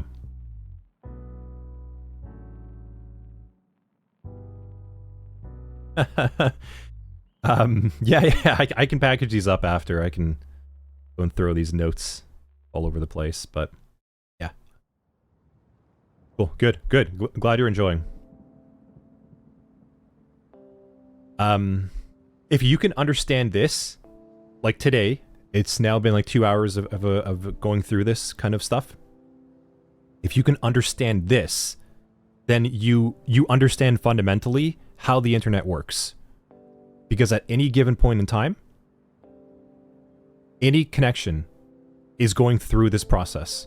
Somewhere along the way is, like, if you were to try and figure out why the printer is not responding, why the printer printed a page that makes no sense, there's a problem somewhere here along the stages. If the printer is printing something that doesn't make sense, like if it's all jarbled, if it's like a different language, well, yes, the printer might actually just be malfunctioning, but maybe there's a problem happening between presentation and session, and maybe transport. Maybe there's a problem there. Maybe the printer is receiving... Maybe it's not receiving it, like the way that it looks like over here, where it says hello, kind of being interpreted. Maybe the printer, you sent hello, but the printer only received LLO, and it kind of missed this. Like there's a problem in the connection there.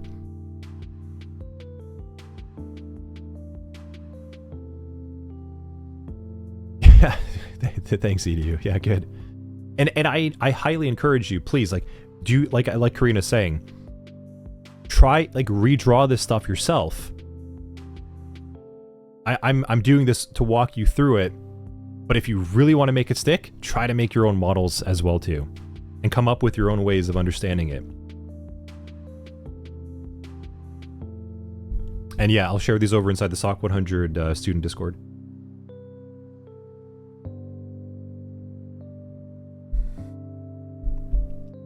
Cool. Good. I'm glad it's helping. I'm glad this is all happening. And again, this is all encapsulation. All of this. So encapsulation is the process of changing the state of how data is looking and shaped and formatted through different layers of the OSI model. And then reversing that so that the other endpoint can understand it is decapsulation. It's reversing that process. So if I were now to then... What's happening here? There is a break. Right here, there is a break where now this has to reverse. So that you, on your computer, can read hello. That all has to reverse. And that's decapsulation. And if you're still not too sure what that word, just imagine like a capsule, right? It's just like an envelope. It's the same thing. So we have letter, goes inside of an envelope. That's encapsulation. You then open up the envelope.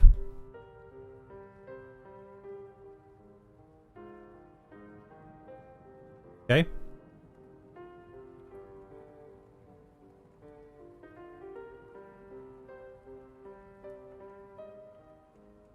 That's it.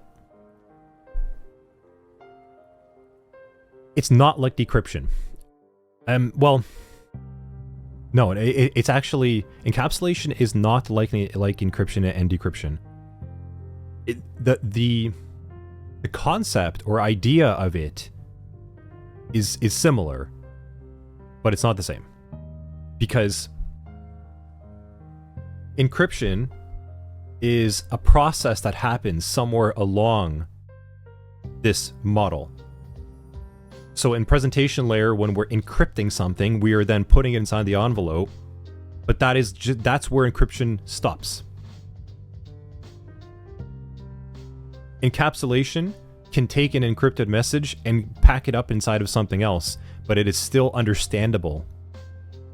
Encryption takes a single piece of data and makes it unreadable or unaccessible until you decrypt it, and it doesn't matter how many levels of encapsulation beyond that.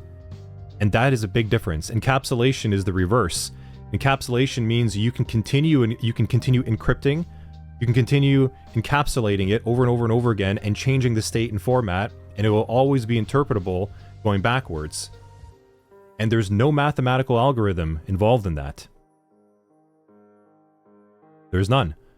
Encryption requires an algorithm that takes data and applies mathematical concepts and formulas and equations that require certain levels of understanding to reverse it.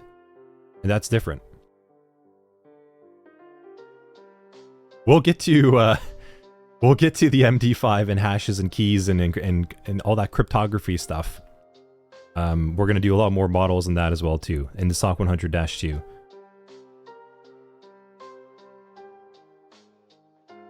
So,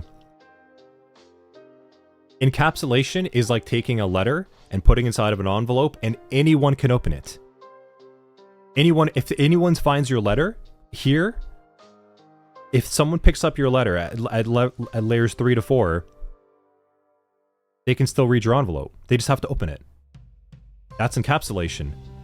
Decapsulation, you can just open it up. There's nothing stopping you. Encryption means that no one can do that. It means that only you can encrypt it. Only you can change the state of it. And only you can provide the ability to read it. And you have to choose who gets to read it. So, two different things. Yeah, but I get what you're saying, Six, is like the notion of making something unreadable or unclear or obfuscated or hidden is a side effect, is a benefit of what encapsulation does, but it's not the intention. The intention is different. The intention of encapsulation is to change the state and format to go along these layers for different pieces of technology to expedite the transfer, make it faster, make it easier, make it so we can send it over the wire. Encryption doesn't care about that. Encryption is like, okay, well, I don't care if it needs to be sent to someone. I just need to make it unreadable. So you have to think about it that way. And the result is similar, but the intention is different. And that's the clear delineator.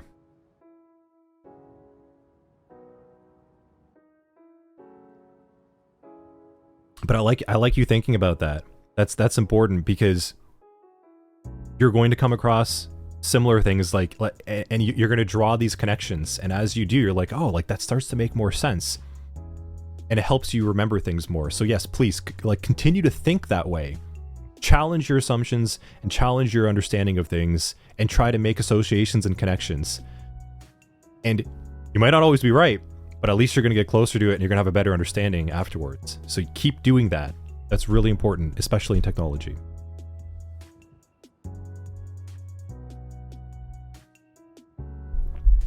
Cool.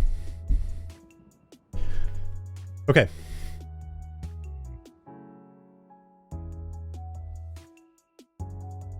Yeah. Good.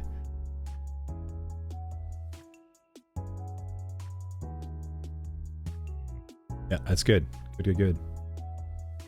I want more questions like that. I want you to kind of think and challenge more of that that way. It's really, really helpful for you. Okay, so we are now over to network topology. I promise we'll be getting to actual labs soon, but like I said, it's a lot to talk about first. And then we might actually be able to squeeze in some labs today.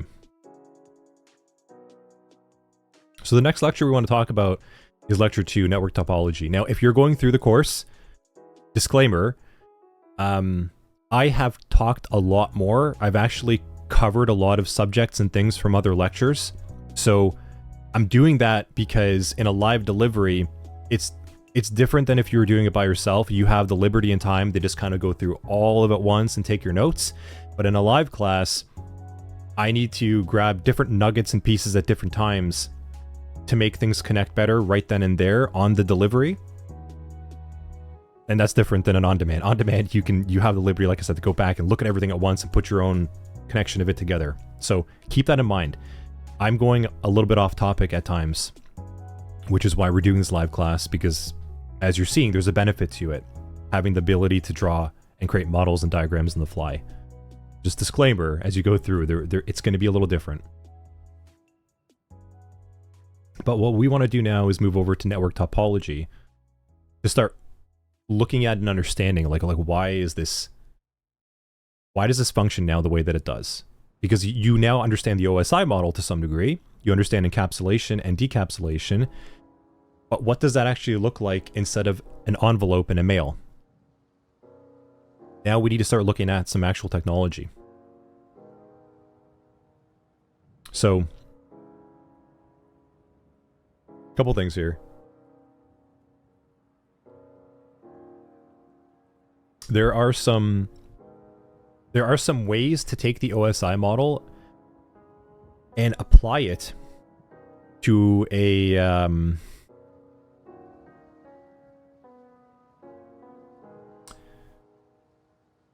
I guess maybe let me try to think of it a different way.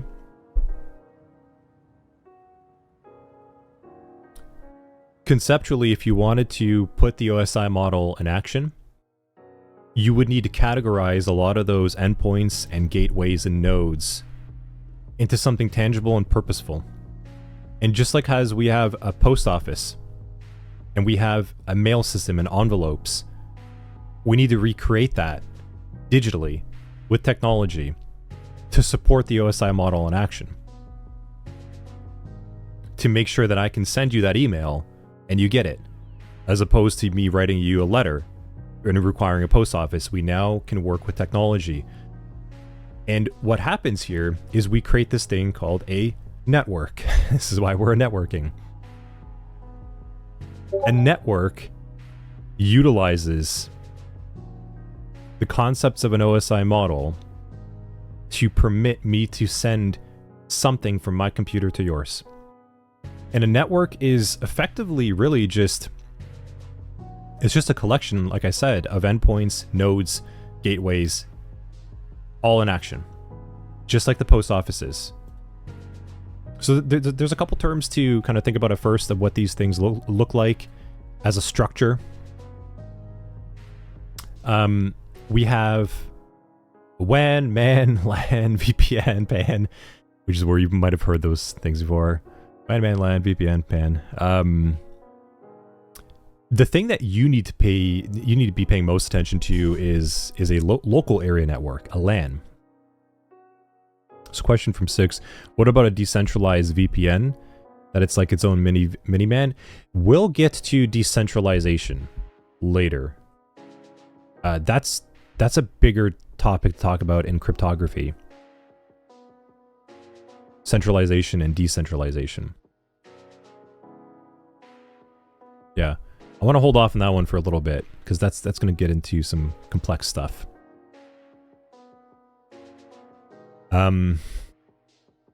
The networks that you will be exposed to the most are going to be LANs. That's what you're going to have to be securing, is a LAN. And you're going to be using a technology like a VPN. And remember that I said a VPN is effectively adding a layer of security all along certain points of that OSI model in action. So imagine the presentation layer where we put the letter inside of an envelope, and we sealed it. And encapsulation would just mean that you can open it up, but encryption means you need a key. You can't just open it up anymore. So a VPN would effectively take a network, like take a connection of taking a series of events happening along the OSI model and then encrypting it.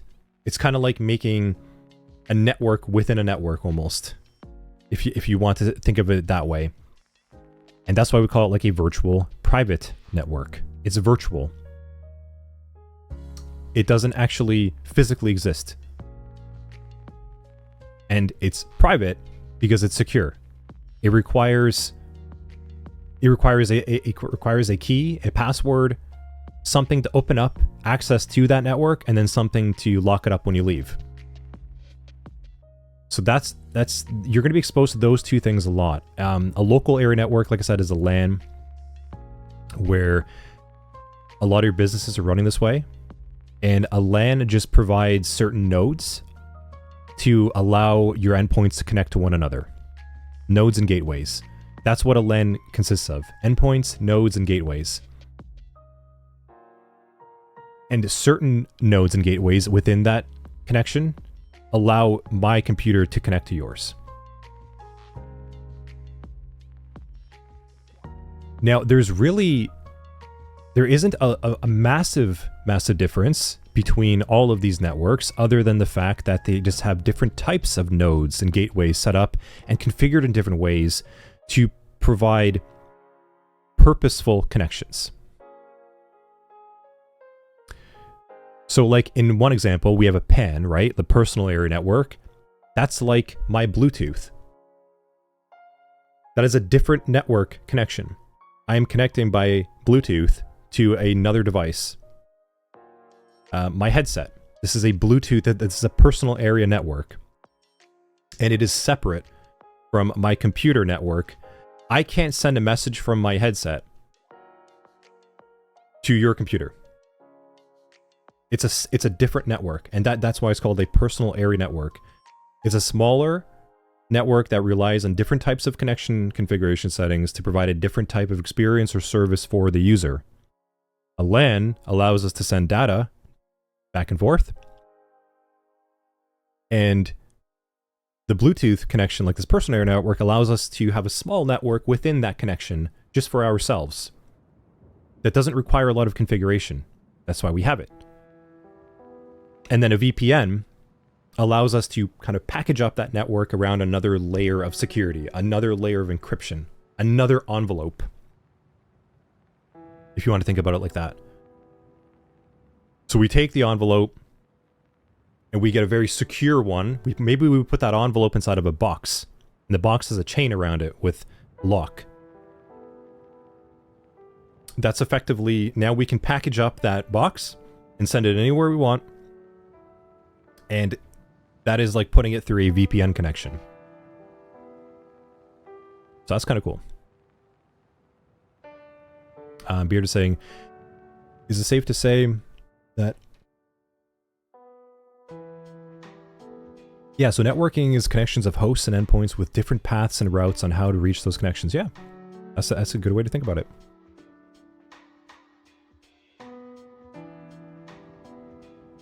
I would also include maybe like nodes inside there as well.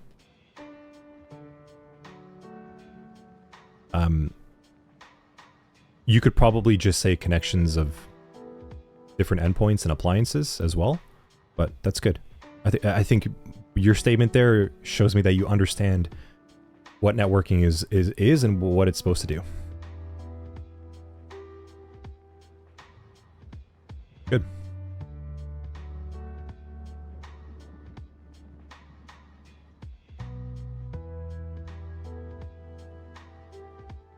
So, if you were studying for the Network Plus, you'd probably want to be like memorizing a little bit more of these terms because it's going to kind of question you in certain ways.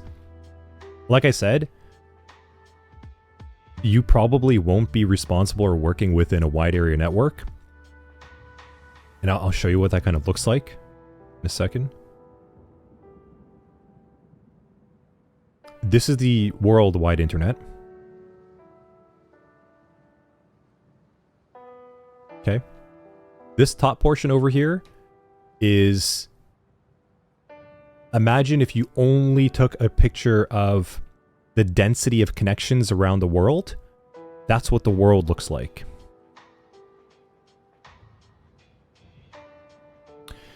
And if you look in the bottom right, this is effectively like a wide area network. That is a WAN. You won't be managing that. Cities themselves will have WANs, like wide area networks.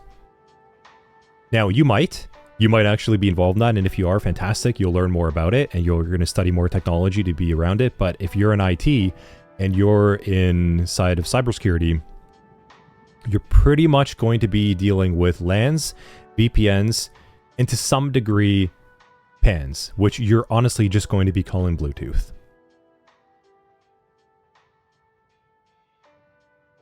You might have like little RFID, different types of frequency connections, etc. But effectively, those are the three ones that you're going to be working with, and that's what we're going to be focusing on. So 6 saying, can you explain how adding a switch would exponentially help with security network? Yes, we'll be talking about that soon. Talking about switches and routers. I think maybe tomorrow, though. I think tomorrow is we start getting into the network appliances themselves. There's a good reason for that. We will come back to that. But to find traffic on my computer, would I connect to LAN on Wireshark? Yes. Possibly. Possibly. I say yes, possibly, because I don't know what your home your home like network adapters look like, which we will also look at soon. We'll be getting over there, CI. Same with 6. We're going to be talking about network appliances. Yeah, exactly, like Bro said. Soon. Okay. So I do want to talk a little bit about, like a little bit of, again, historical context of what some of these networks sort of look like. Here. Now, this star network is very common. Thanks, bro, for answering that over there in the chat while ago. This star network, so this configuration, so a LAN and these other types of networks can be configured in certain ways to provide certain benefits. And the star network is probably the one that you're most familiar with. You at home have a home internet provider that gave you a device. They probably told you it's a router or a modem, both right. And that device is how you connect to the internet. You connect to that device. Yeah, yeah, KS. And there's a reason why I'm covering these, because yeah, the Network Plus really wants you to understand network topology. And like I said, these different types of network configurations are for different purposes, and a topology is what you would refer to them as. So we have the star network.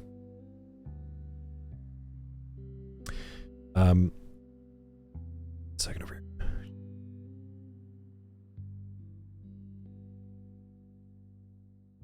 What this is saying, actually going to go back to iPad mode.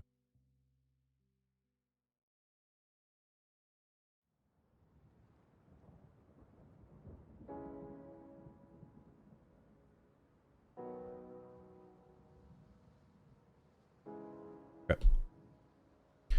So if we have a star network, kind of like the diagram was just showing you prior to, we have this node sort of sitting in the middle. And what we have over here are these endpoints. Again, this is where those terms are coming back in. So this is the node.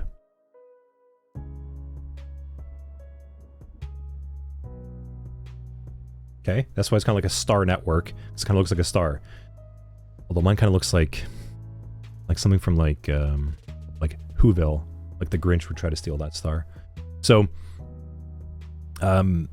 this is a star network because it kind of branches out. There's a central node. This is pretty important to pay attention to. We have a central node, and we have different endpoints that all connect to that node. So, if I wanted to talk from what endpoints A to B, we would go down and up that OSI model. We would go this way to the central node, and this kind of acts like a gateway at the same time. And then we would go back to one another. So that's how the OSI model would look like in that action. You kind of go down, you go from presentation all the way down to physical and back up. Or sorry, application down to physical and all the way back up. That's the purpose of a star network. That's very... It's the most common one that you're going to be seeing today. It's the most easy to manage. And it supports all the best and latest technology. Now, there's an important notion on that, is that this is very effective for Ethernet and wireless types of networks. Very, very effective. Super effective.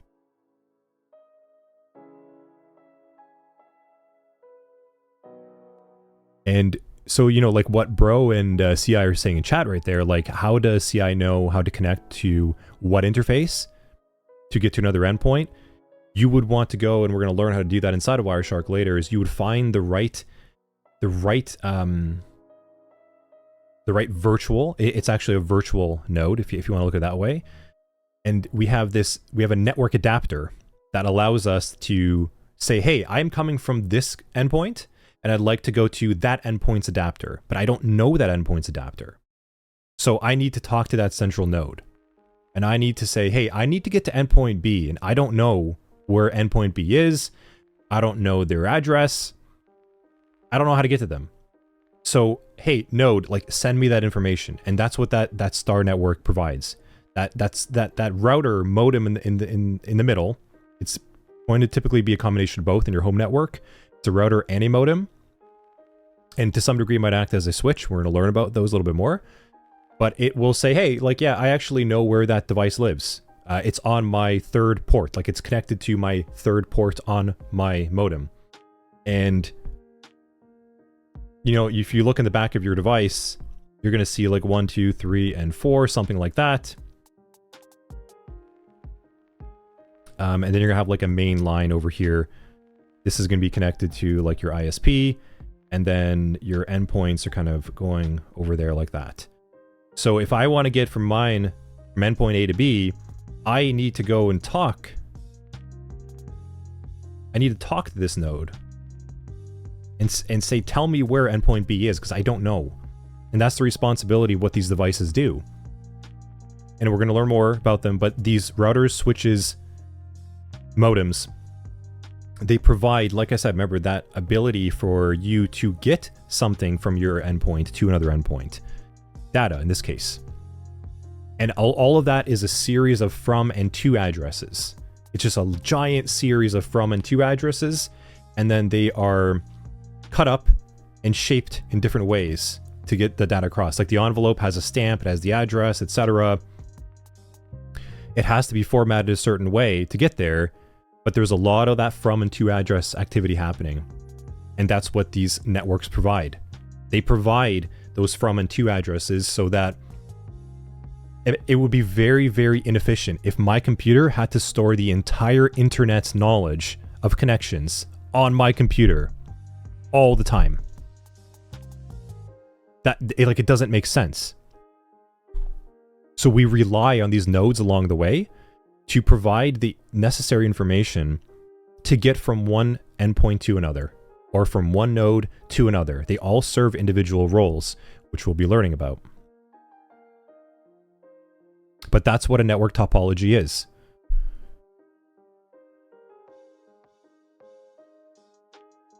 So the star network is very common. You will also see peer-to-peer.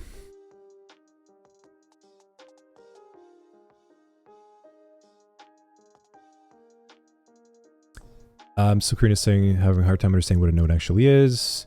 6 is saying, like a device. Yes. So a node, in this case, like if you want to see what a node actually looks like, well, it looks like your switch or your modem at home. So it looks like this.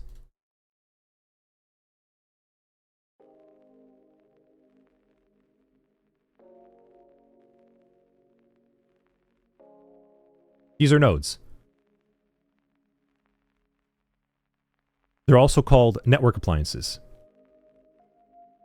But that is what a node is. So if we go back... Oh, sorry, I'm not showing my screen. 1 second. Let me go back. That is the... that's what a node is.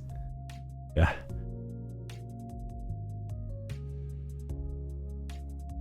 This ISP modem right here. These things are nodes. And they allow your computer to send data to it via a cable, like an Ethernet cable or a wireless signal, and then it interprets it and sends it somewhere else based on your requirements.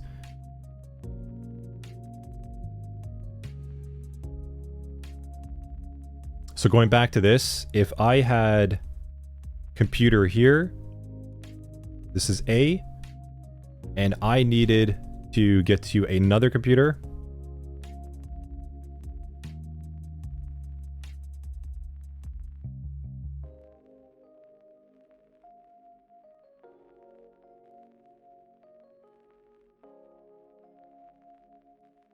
you'll have a Wi-Fi signal.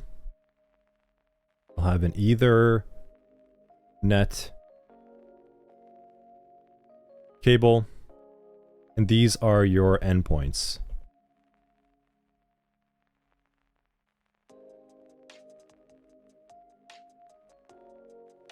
And those nodes, they actually look like these devices. They kind of look like that at home. And on the back of these nodes, back of these routers, these switches, they look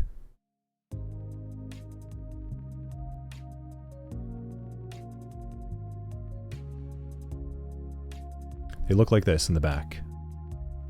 They have ports to connect those Ethernet cables to. And they also have a little antenna sometimes, either built in or not built in. And they provide wireless signals. But that's what a node is. Does that make more sense?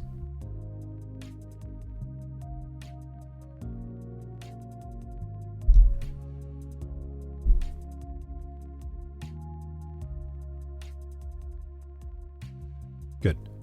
Yeah, I need to make sure that we're spending a lot of time on this stuff before we start getting too complex. So we got to get the connections down and how data is moving along, and then we can start getting to all the fancy stuff later. Cool. All right.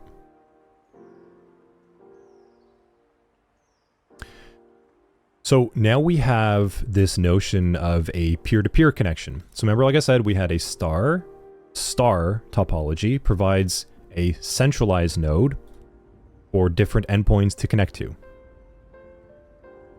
Very, very seamless to work with. This is a LAN.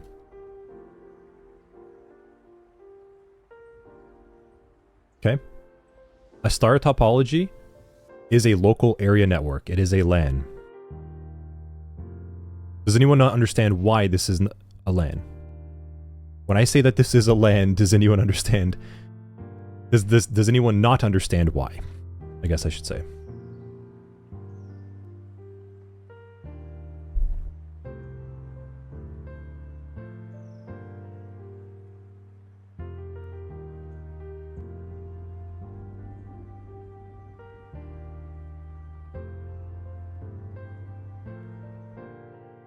Seems good.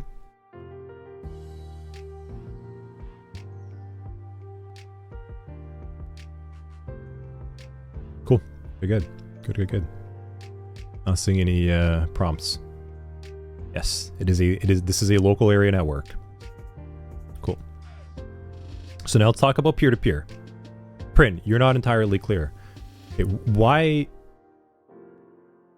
are you not clear? What is unclear about this being a local area network, a LAN?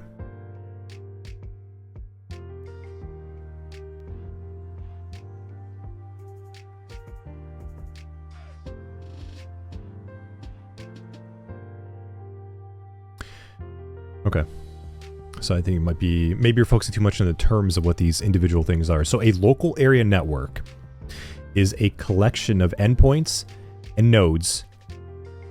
Yeah, like as Beard was saying, think of it as a collection of endpoints and nodes that provide a local connection to one another, and that is it.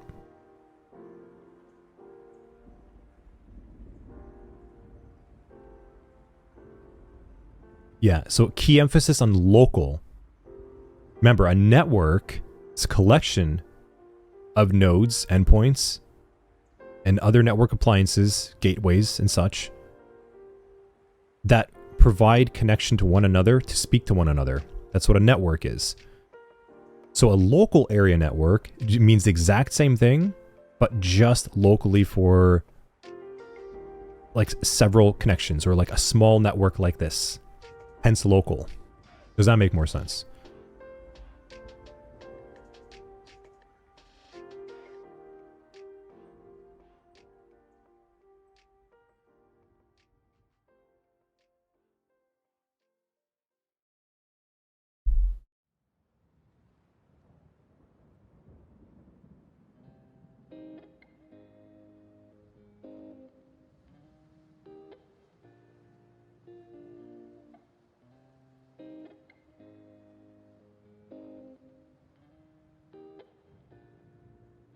Okay.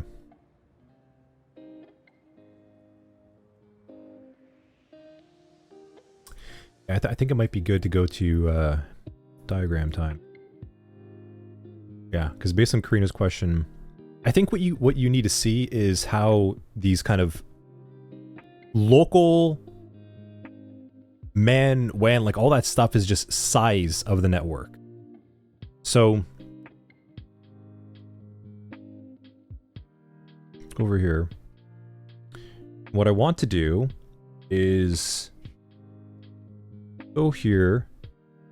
Okay.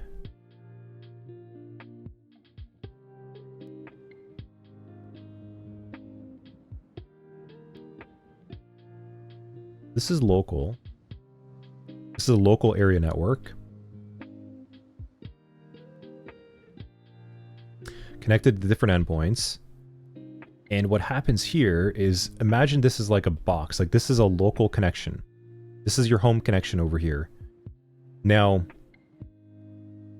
if this were to be connected to a larger network of different LANs,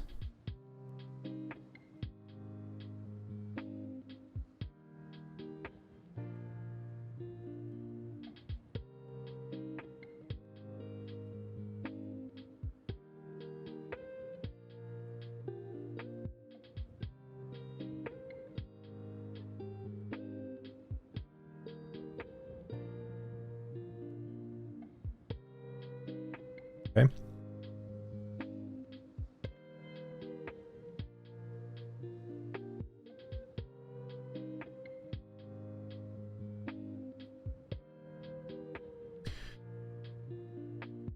That is effectively, that's the internet at a high level. We have topologies that determine how the network functions, how the nodes speak to one another, and the size of them determines whether they are local, whether they get into... So we have LAN, WAN, and MAN. So if I'm looking at this as a whole, I would say that this is probably a MAN at this point of a city. Let's just say this is like Toronto, because I'm not actually in Toronto. Not doxing myself, but let's just say this is Toronto. Okay,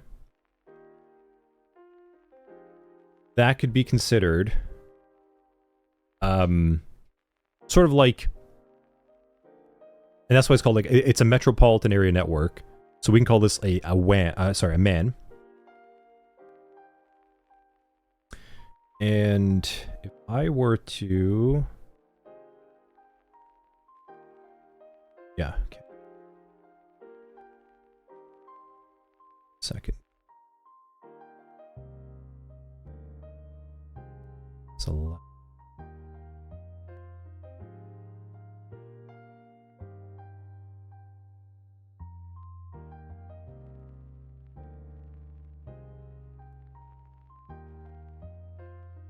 That is so not what...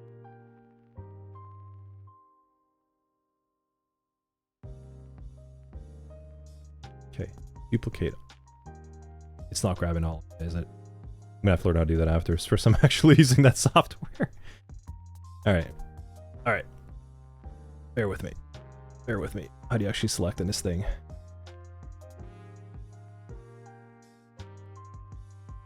Drag across them.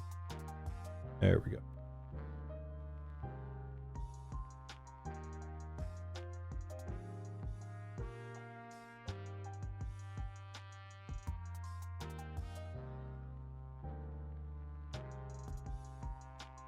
Yeesh. Look, there's got to be a better drawing tool for that. Okay.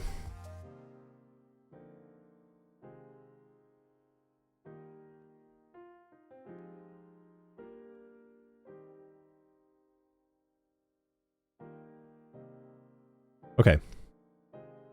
There. So let's kind of like, let's go through this together. At a local level, at home, like this is your home over here. This is a home LAN with a star topology of a central node, like your single ISP home router modem with your computers around it. That is your home LAN. And in order for you to connect to other computers, if I wanted to send an email from me to you, or you want to send an email from you to me,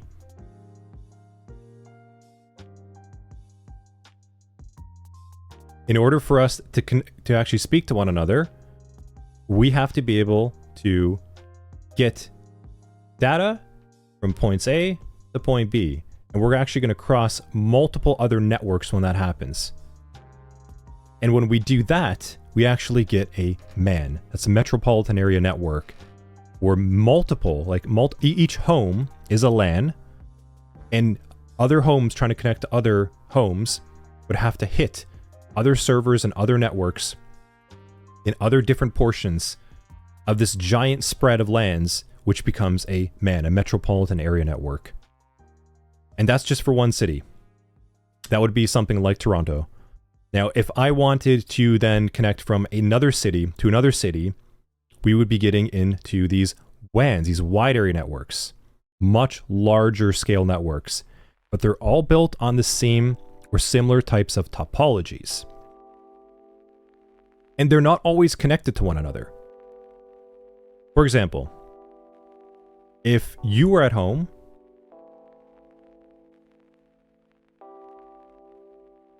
maybe over here, you have another node. And this is connecting maybe like your speakers, your TV, and that's where they live. And maybe your TV has another connection to something else, like another device, another speaker. But there's no way that, like, there's no node beyond this. This would be a peer-to-peer connection. And that's what we're going to talk about in a moment. That's a peer-to-peer connection between one another. So there's no way your speaker is going to be able to talk to another speaker, because there's no connection. There's no node there happening. Now, your TV might support it, but it might not. And that would be a peer-to-peer connection. And this is a LAN. It's a local area network of multiple different types of topologies, all supporting connections going down and up the OSI model layer. And then in order to get from LAN A to LAN B, we have to get through a series of other networks. Actually, I shouldn't do that. That's probably confusing to you.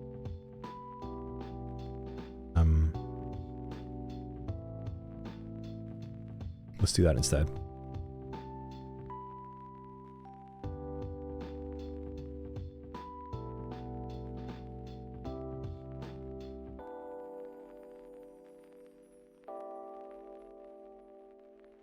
That probably makes more sense then. So your home local area network, there's a cutoff point right over there where your ISP is no longer involved. It's just you and your home network, your TV, your speakers, your phone. They can all speak to one another based on this central node. This central node in the star topology lets everyone speak together in a LAN. And if you want to get from LAN A, which is your home, to LAN B, which is someone else's home, you have to get a connection from your ISP, your internet service provider, to send data along their wires, their connections, and it will then connect to a connection of LANs that are all managed by a central node, or multiple types of central nodes, and that's your internet service provider, and connecting all these different LANs together. Now, ideally, your home also has a connection just like this. It's not always the case, but that's kind of what it would look like. And this section over here is a MAN. So it's really, it's just about size. Size, distance, and who you want to connect to is going to determine whether you're inside of a peer-to-peer or a LAN, or a MAN, or a WAN. So Kim's saying, so Starlink is more of a WAN than just an ISP. Yes. Yes. So imagine like Starlink would be here. This is Starlink.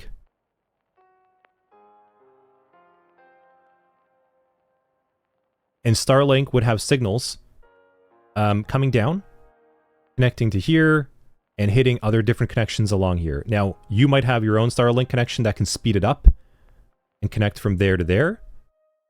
You might not. It might have to send a connection through another set of networks to get there, depending.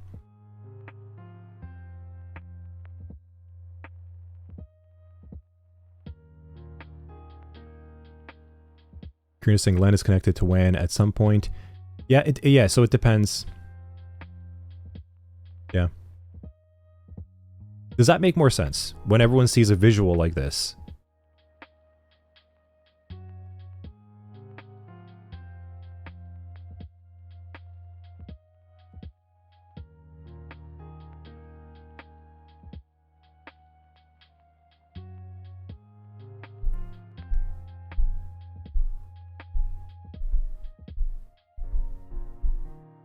Good. Good.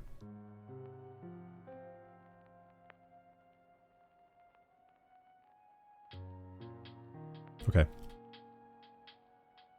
So now remember, LAN is one type of network topology. This is why we have peer-to-peer. This is where you just want like I said, my headset to my computer. This is a peer-to-peer connection because I don't ever need my headset to be able to talk to your headset at home. That's just insane. Imagine the overhead. Imagine all of the supporting technology I would need. Kind of like your home, like before we had cell phones. You had your home phone. For those of you in the room, you pick up the phone, you would dial the number, and then it would connect over multiple connections to get from my phone to your phone. My headset doesn't need to do that. Just like my cell phone has to, I dial someone's number here and I can speak to them by connecting from my cellular network, which is similar. It's another network of devices, another network of nodes. It's just not my home LAN. It's another network. And then my phone can connect to someone else's phone. My headset can't do that. My headset is a peer-to-peer network. It requires, and that's why it's called point-to-point or peer-to-peer. It allows one connection to another device, and that is it. It's purpose-driven. And see, I miss the old cordless house phone days too. Those were good days.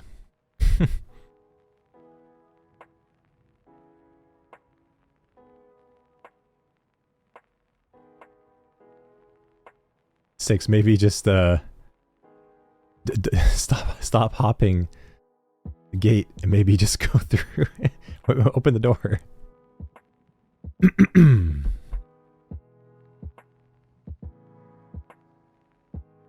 Yeah. Yeah, Duke. Yeah. You think about it like a landline, like a home phone line. It's just not a lot of people actually have landlines these days. So, getting less and less of that. Okay, so now we're looking at a ring network. And this is this is more legacy type. You might actually still see this though in like factories.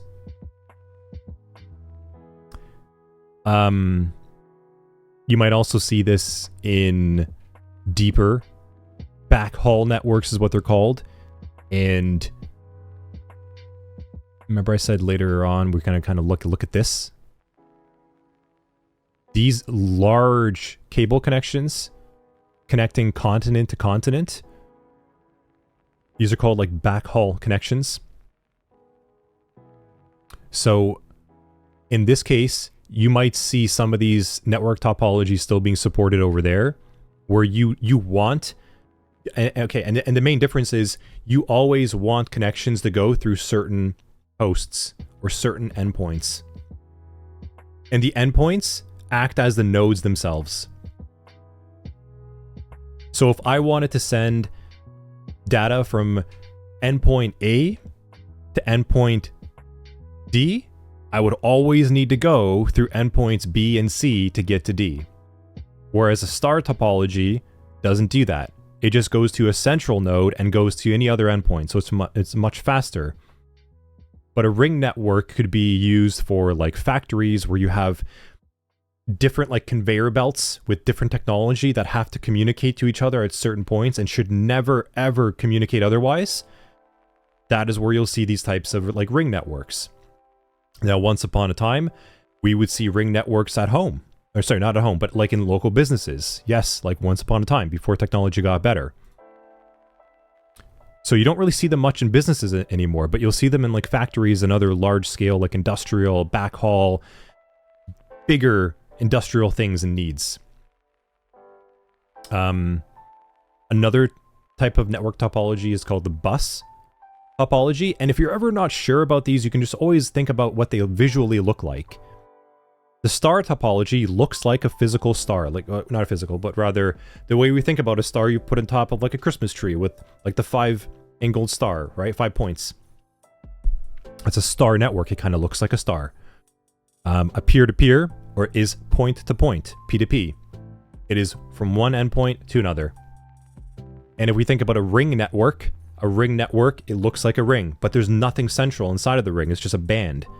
And to get from one end of the ring to the other, you have to go and follow the ring. You can't go and look in the center of it to connect to other points. And then the bus network, think about it like a bus. Imagine if you're sitting in the front seat of a bus and you wanted to send a message to someone in the back and you had to deliver to them. Well, you would get up and you would walk along the aisle and you would deliver them the message. But anyone else could bump into you too. It's kind of, actually a better way to think about it is like a bus network is like being inside of an airplane trying to get to the washroom and everyone else is trying to use the washroom too. How annoying is that? That is what a bus network is like. Yeah, with turbulence. Or like the turbulence hits only when you get inside the washroom and then you see the seatbelt sign go on and you're like, damn it.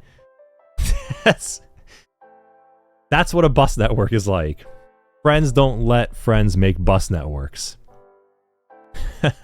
However, it actually does have a purpose. Wayne's brain says, also let everybody know what to do in case you get hit by the bus. Yeah, exactly. It's true. So bus networks have a lot of good visibility. You know when like the seatbelt sign goes on and everyone sees it? Like that's a good example of a bus network.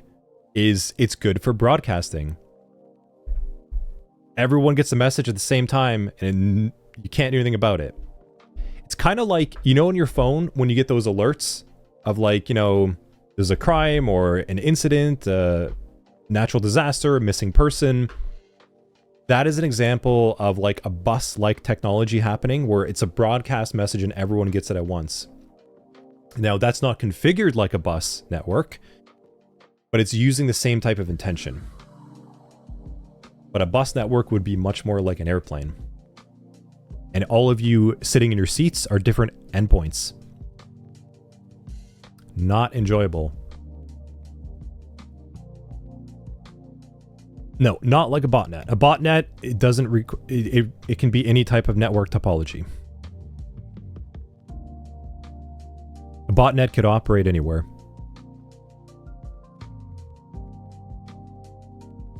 Okay, so how does this actually kind of look like? We have these things called boundaries. And remember when I was looking at my crazy drawing over here, it's getting more and more out of control? These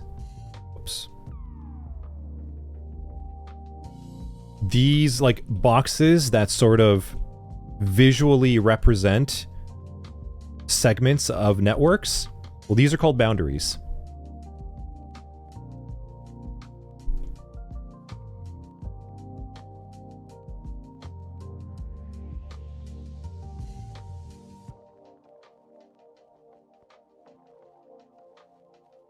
So these boundaries over here, you can see how it looks like on this little visual, right? We have the internet, which is just this large collection of LANs and networks. And then it hits the ISP, and then it hits a router, and then your home network. Now, a boundary isn't necessarily like an actual device. What's going on, Zen? Mr. Zen. So a boundary is not necessarily a physical device. Zen, he just got doxxed.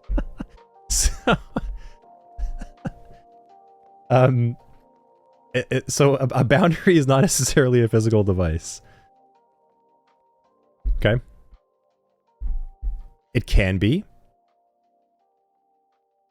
but it's not necessarily a physical device. It is more of a representation.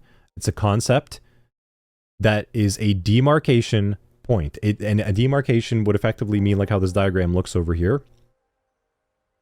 It is a complete separation from one connection or one series of networks to another, separated typically by nodes. Typically. And nodes, remember, can be switches, routers, modems, and sometimes even built inside of an endpoint. But for all intents and purposes, just consider that your nodes right now look like these things.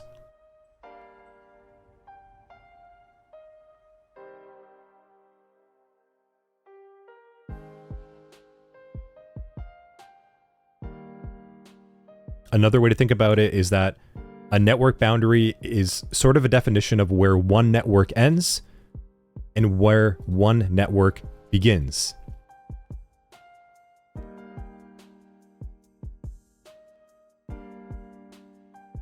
Now, this is an important concept to pay attention to from IT and security, because when we talk about perimeter security, perimeter access controls, what we're really saying is boundary access controls, boundary security. We are saying if we're focusing on improving the perimeter security of a business, we would want to ensure strong security controls within that business LAN and separated by the boundary, which is a node, to another network. I'll pause there. Does that make sense? Or is it iPad time?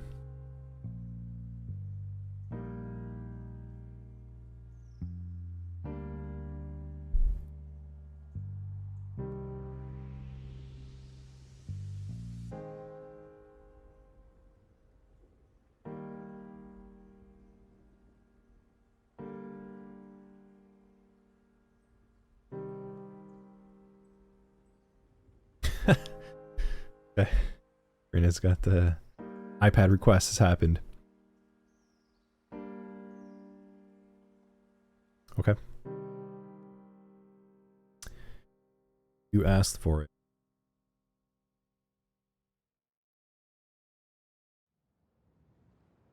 He's a Palm Pilot. Oh, wow. I haven't seen Palm Pilots in forever ago.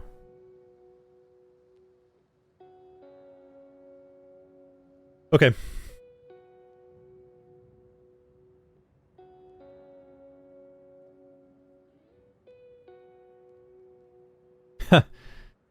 So Wayne.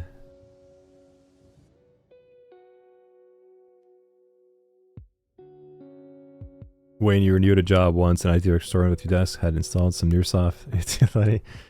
Got my brand new Outlook password already and wanted to recover it, and you knew about it. Whoops. Yep. It happens. I like how you tried to get around it though. Okay. Let's zoom out. We're gonna go here and let's talk a little bit about like boundaries and such. Okay. So remember, I have a LAN right over here and I have a star. Let's say we have a star LAN, which is very common for at home. I have this central node, which kind of just looks like this little box. And it's going to terminate. Whoops, I shouldn't make a circle. It's going to throw it off a little bit. Terminate here somewhere on your wall, like a little, like a port connection on your wall. And this is your ISP modem / router. And it might even be a switch. Probably going to do a little bit of all that. We're going to talk more about that tomorrow, I think. But this is a node. Right here. Okay.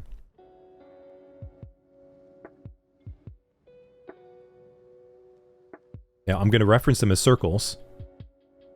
Circles are easy to kind of understand as like this is a node in action. If that's the case, then I will actually delete that.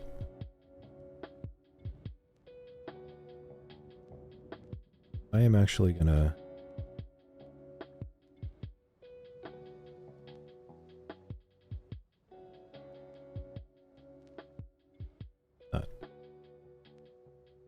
now what happens here is I have different endpoints.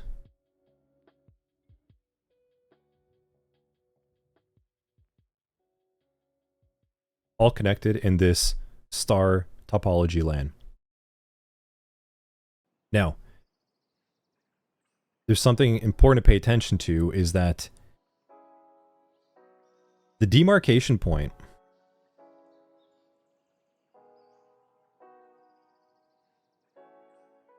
I'm going to refer this as another LAN because you now know what that looks like looking at that kind of side by side.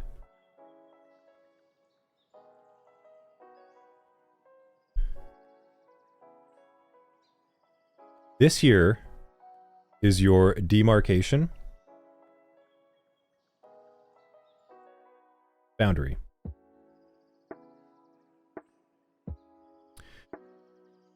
Here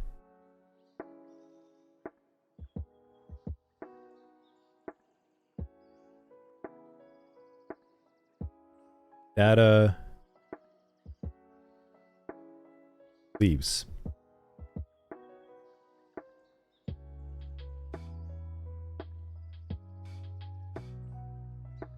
Data enters. Now, truthfully,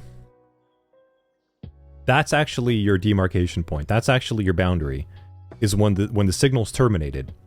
The signal beyond this point is beyond your control and is now terminated, and it goes to a lot of other nodes and things going on over here. But this is the like this over here is a demarcation point. So anything within inside this box is your network boundary. Okay.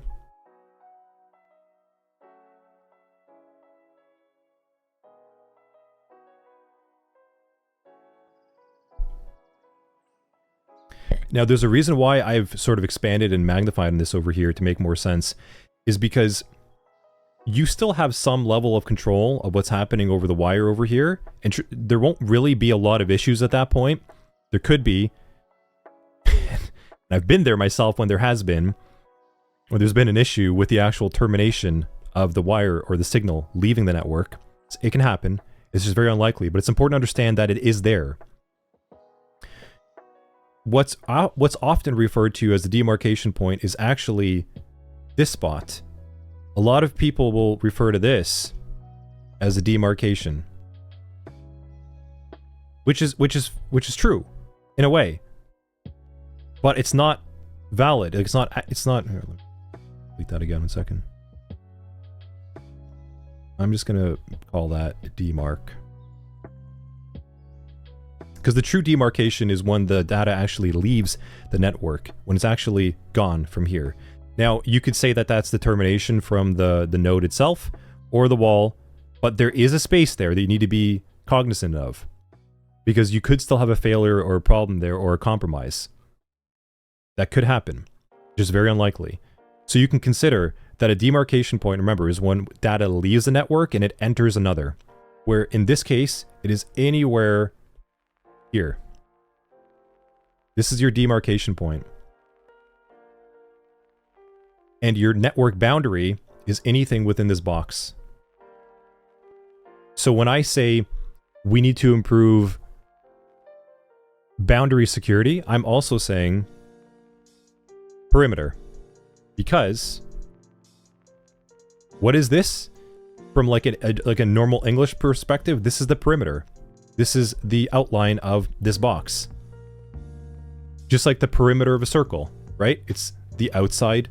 It's the circle itself, and anything within it is the inside of the circle. But the perimeter is anything that separates itself from other shapes.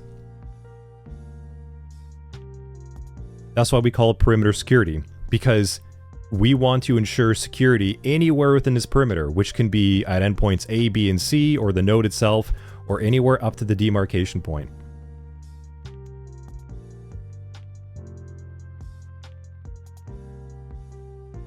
In layman terms, it's safe to say that the demarcation point or boundary where responsibility of certain service transfers to the next device or person, yes, that's a good way to think about it, is the responsibility is no longer yours.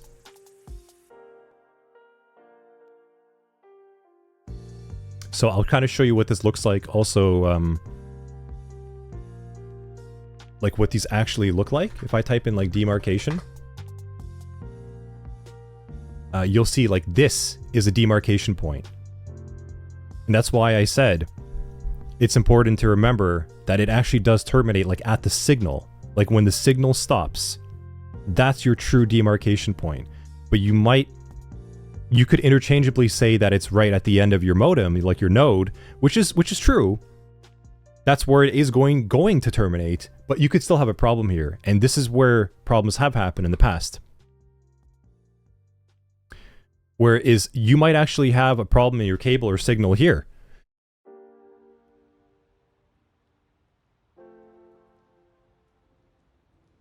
But anything beyond that connection and beyond that wall is not your responsibility anymore. Anything before it is, and that is your network boundaries. And in this case, one part of the boundary might be the physical connection. So if I'm saying boundary, I'm actually categorizing and saying multiple things. If I said boundary issues, that could mean a boundary issue happening here. So I'm going to go in red now. We could have boundary issues here along the wire towards the demarcation point. We could have boundary issues on endpoint B with a virus. Looks like a little mad. Kind of like you could have a virus going on over there. You could have boundary issues here on the central node of your star topology network. There's a lot of issues where you could have problems occur, both from IT and security perspective. So that's why we call that boundary security or perimeter security. Perimeter is just an easier way to think about it because, again, this red outline here is your perimeter. And that's where we want to go. That we talk about this a lot because we are going to train you from here onwards, focusing on perimeter security and perimeter IT as much as possible. We are not totally interested in all of the technology that happens here. This is a whole lot of stuff that you're probably not going to be involved. That's why I mentioned we're going to have like these huge backhaul connections connecting continents to one another. That's for another course. That's another training. We want to focus here, inside of that LAN, and different network topologies and where problems can occur. And in order to understand where problems can occur and where security can be an issue, you need to understand how this model works, how the OSI model suggests that data moves from the application down to the physical layer from one endpoint to another. That's why we're spending so much time on this, is to make all this click.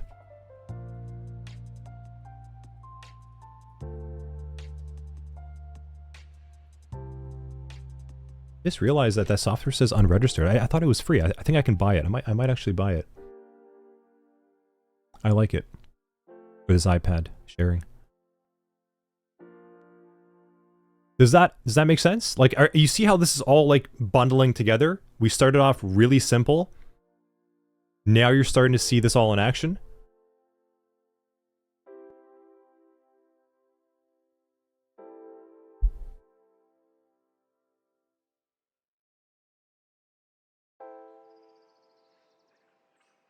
Yeah, Beard is saying if this is a multiple choice question, you say back evil. Yeah.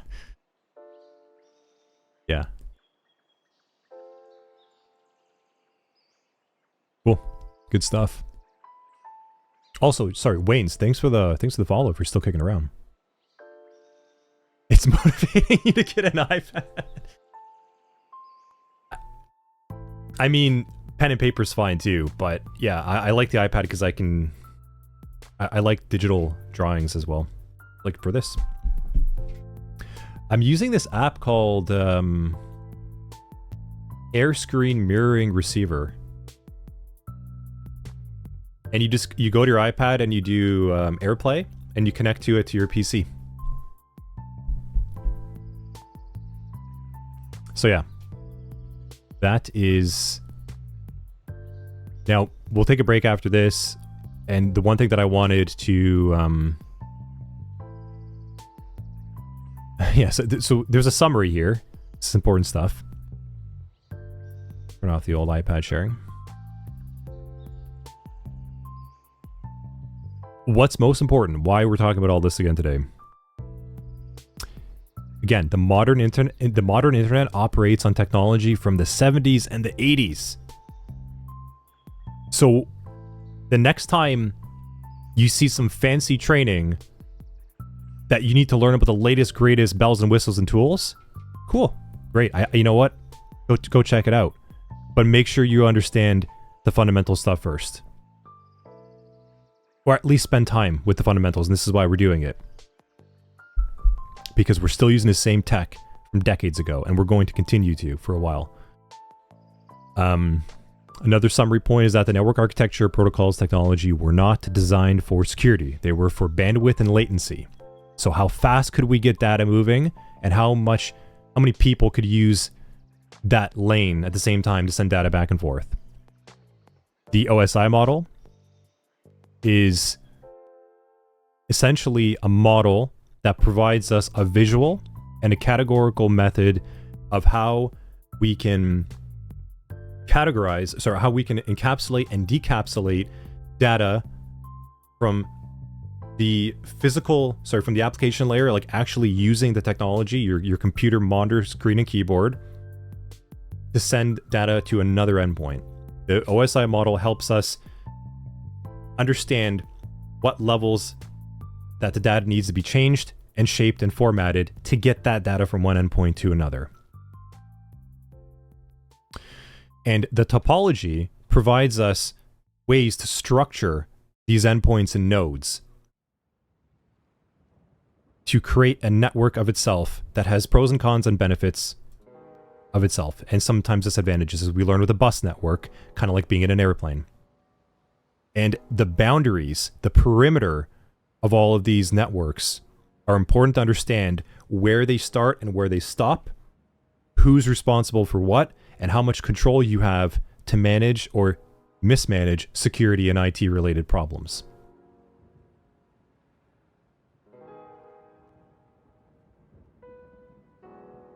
Sixth thing, Anthony used the network expert. I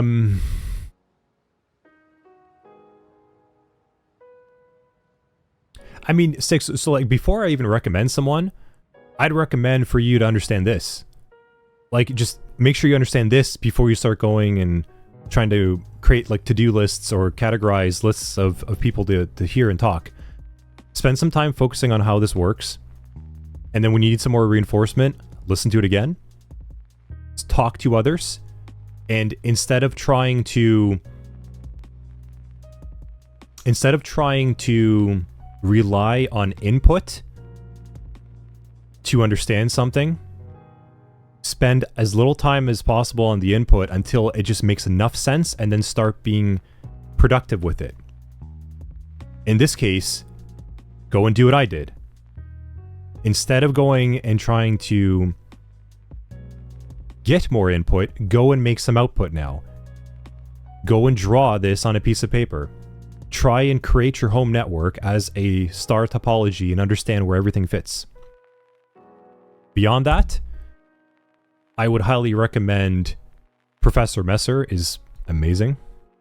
Free. Ton of playlists on 8+, Sec+, and Network+. He's fantastic. He'll walk you through all this, even you'll go on a lot more, like the cables and connectors and everything. Professor Network Plus's playlist would be a good place to start. And wonder if CBT Nuggets is still around. They should be, right?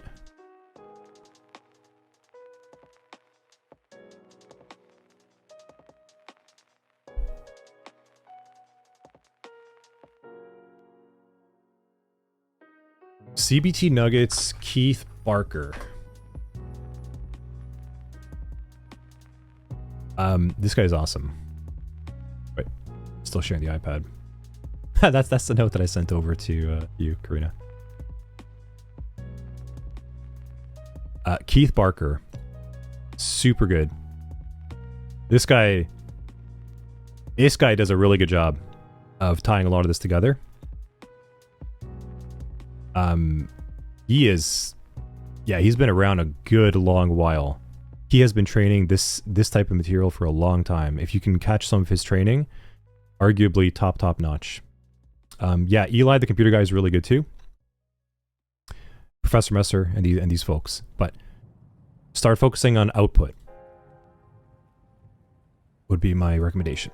Now, before I go for a quick little break over here, the one thing that I'll leave on the screen in the meantime is to show you what these backhaul networks actually look like.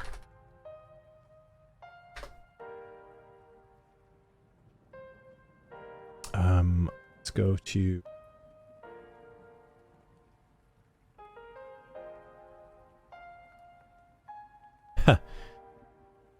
This is how you actually connect to other countries. If you're not on Starlink.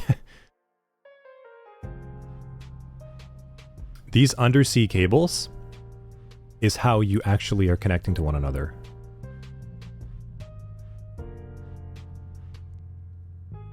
It's just another physical layer all the way down.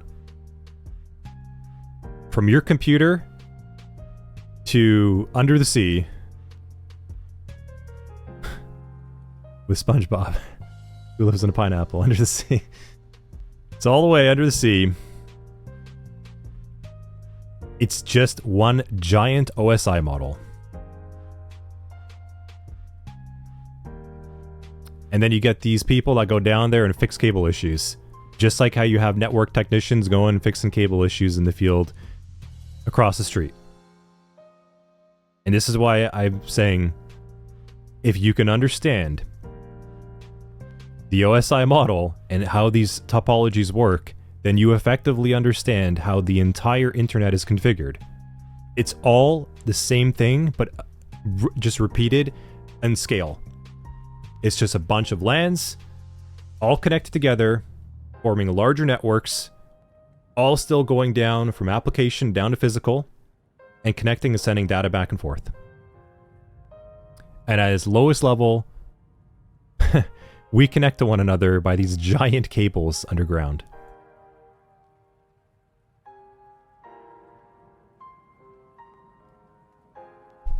Yeah.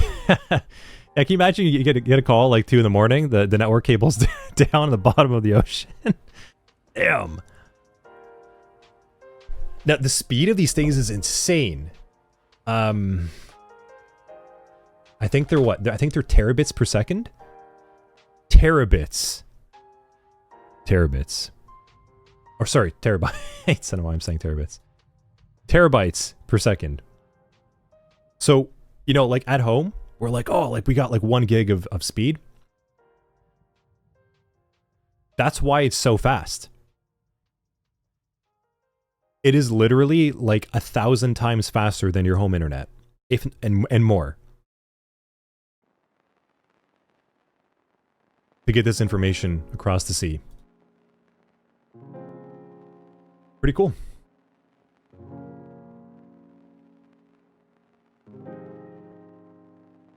So let's go to, I'll leave this up and then take a quick little break. Undersea cable map.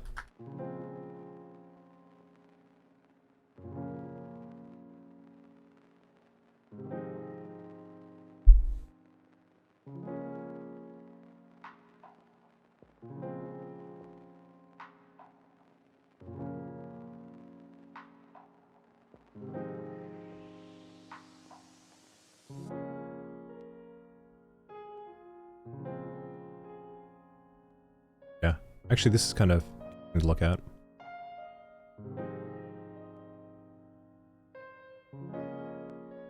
So here you go. Here is a picture of all your metropolitan area networks, your MANs, connected through WANs, like these giant cables connecting cities to cities. And then each of those little, like these black dots, if you zoomed in them, would just be a bunch of little homes connected on LANs to one another. That's the internet, my friends. I'll be back.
Cool. All right.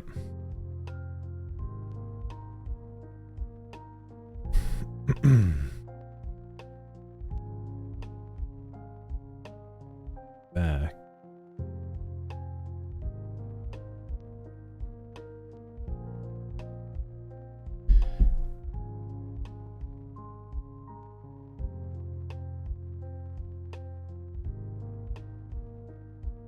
Catch up in the chat over here in the meantime. So yeah, pretty. You got the opportunity to rewatch for sure. Absolutely. Crosses, yeah, I agree. Like I said, Messer's good. Eli the computer guy is great up there as well too. And Keith Barker, CBD Nuggets, fantastic. But try your best to get out of tutorial land. That's what I like to call it. It's very easy to get into a feedback loop of watching how-tos and guides and podcasts, and you might feel productive, but you actually, you're just consuming knowledge, which is just one part of it. Productivity of outputting that knowledge and creating and delivering results on and reaching your goals is the most important part of it all. So be careful about how much time you spend just like taking in, and make sure that you're tracking and doing along the way. Something, anything, just make sure you're incrementally making gains.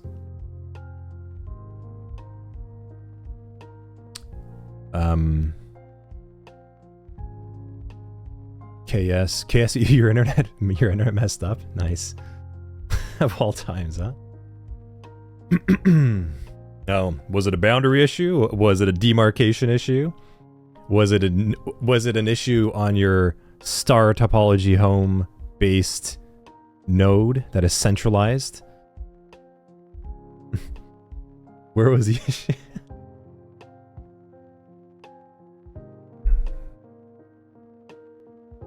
Cool. Alrighty. So we got a little bit more to go. Where do we left off over here, kind of covering that information. We have a little bit more to talk about. Tomorrow's going to be more of the day we start diving into some of the labs. I kind of think, just going to go through some stuff. Let me just make sure we're tracking everything that I wanted to talk about for today.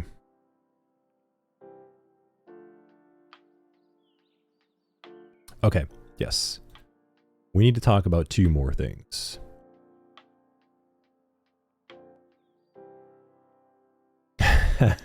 Shark biting an undersea cable issue? I know, right? Multitasking through this, crosses, trying to decide between VMs and Docker. Woof. Big trade-offs. Depends what you want to do. I would always recommend Dockerizing things, containerizing things as much as possible, unless you actually need another VM, personally.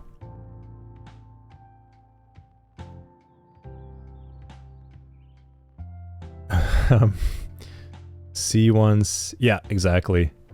EDU. That's what we have that in the course we talk about. Soduto or Sodoto, however you want to go with it. But see once, do once, teach once. That should be your feedback loop. They teach that in medical school for a reason, and it's really emphasized in like neuroscience and such. It's a medical model of its own, and that's why we encourage it. See once, do once, teach once is sort of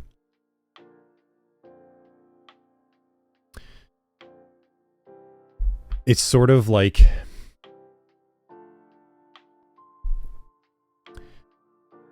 it's a reliable model to make sure that you're actually understanding something. And where this actually comes from is the tiers of learning. This is actually here. This is called Bloom's taxonomy for levels of learning.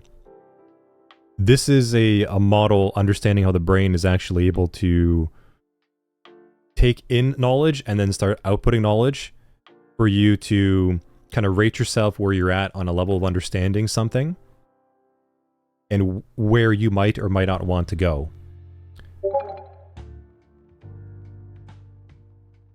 So the see once, do once, teach once, that type of model, that's what Edie's talking about. That's what we encourage inside the course and our training too. Is a lot of what we're doing, even right now, I am getting you through the remember and understanding phase. Now, if you really want to hit the highest tiers of effectiveness, like if you want to start achieving your goals, you need to be working. The rest is up to you. The apply, analyze, evaluate, and create is you.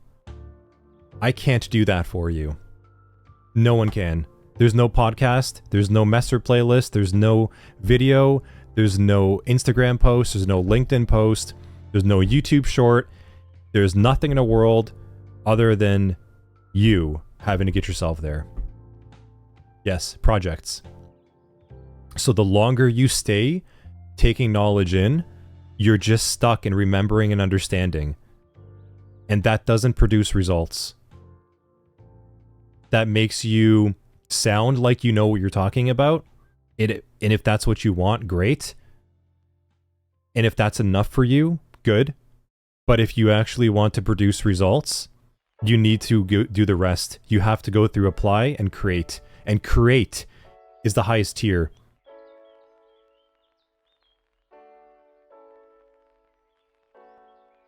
And that's why, you know, like Chaos saying projects and Bearded saying this, you get your hands dirty. Yes. That's why we say home lab. And that's what we're going there. We are getting you to understand the stuff. And we have the labs to get you to apply it and analyze it. And that's why I'm stopping asking questions and trying to draw models. I'm trying to get you to analyze my diagrams as well. And that's why I've asked you to go. And what I want you to do is go and draw. Like go and create models of your own.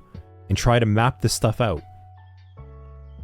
And eventually, we are going to be building you up to our home lab. That's at the end of SOC 100-1, is to build your own home lab and start really, really applying this stuff. We're gonna force you to do it. It has to happen.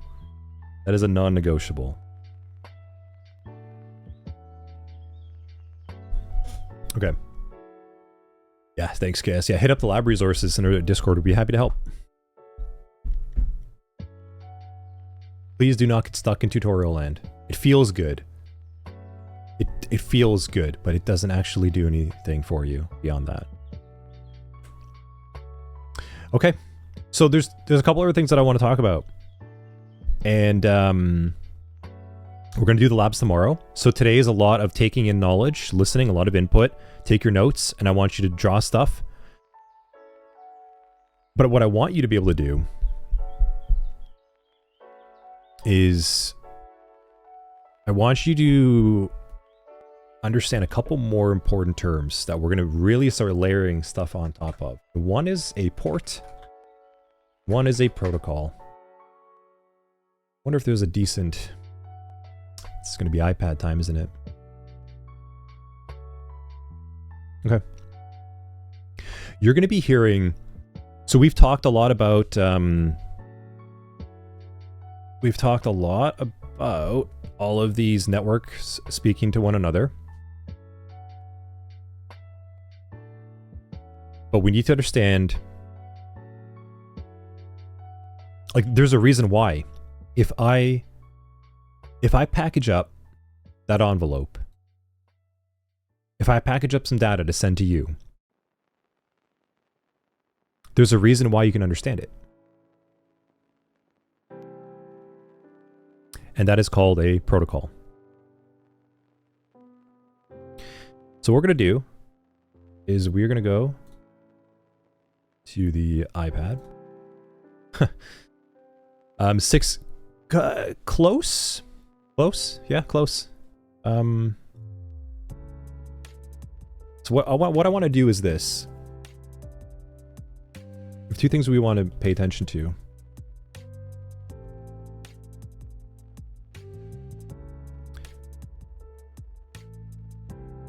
No, wrong one.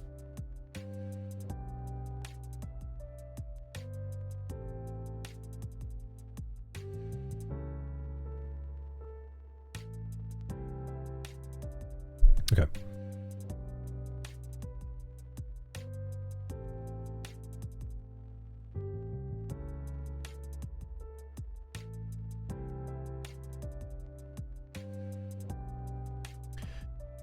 This is important.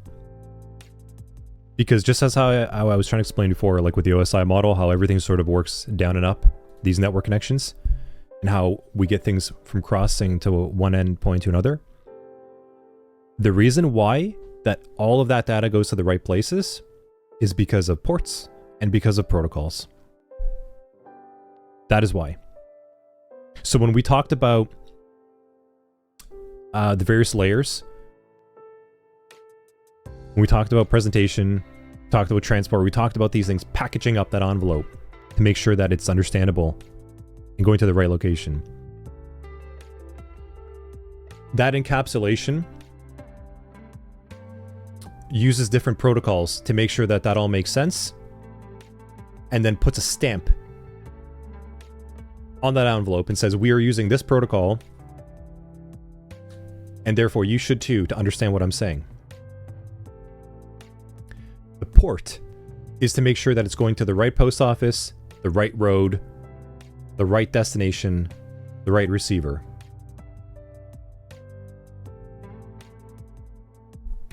Protocol is effectively like language. And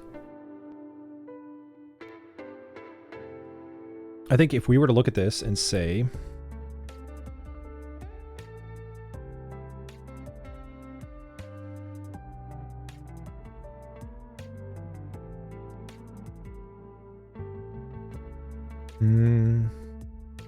imagine this was a conference.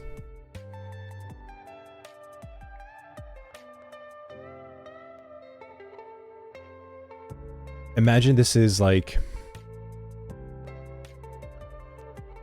room A, room B, C, and D, okay? And if people come into this conference and they want to go to a certain place, maybe they want to go to the finance, no, the technology conference room. Imagine this was like Black Hat. Okay, imagine this was Black Hat or DEF CON conference. Person shows up and they want to go and talk about cryptography.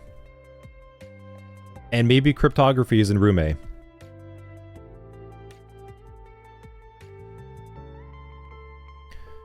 So maybe they want to go there. They will go to room A. Consider that room A is the port. This is the port that they want to go to. It's like a port of entry. And inside of room A, we're going to be using the cryptography protocol to talk about cryptography. That's a room where you go to speak about cryptography and learn more about it. Protocol is like a language.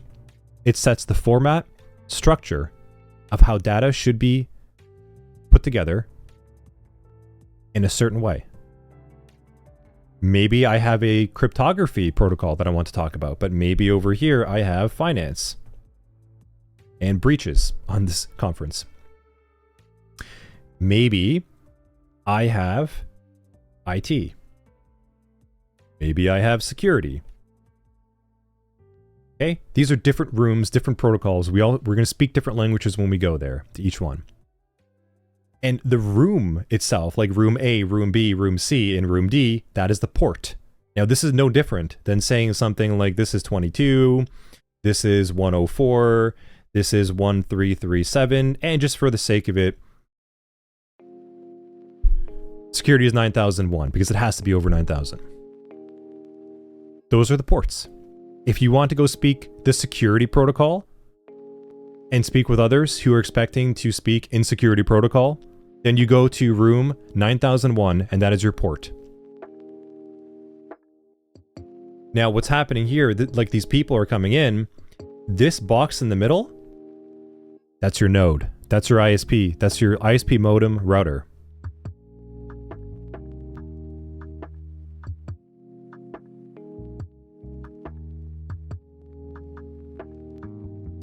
And all the people here inside these rooms are different endpoints.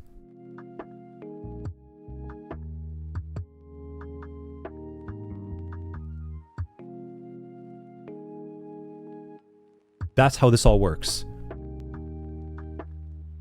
It's incredibly important to understand how and why ports and protocols are being used at this kind of high conceptual level, because you're going to see them non-stop. This is why if I request my bank, my web bank on the browser, I have to send a certain request in my browser that's packaged up as an HTTP protocol. It's an HTTP protocol that is used, you've heard this term before, and then I ship it off on a certain port. And that port just happens to be 80 as an industry recognized standard. And that is why we use ports and protocols. Because this node that sits in the middle and connects all these different network topologies. We need to understand that if we want to get this information from endpoint A to endpoint B, it has to cross different ports and different protocols to get there. So, if I was in endpoint D, I would have to, if I wanted to get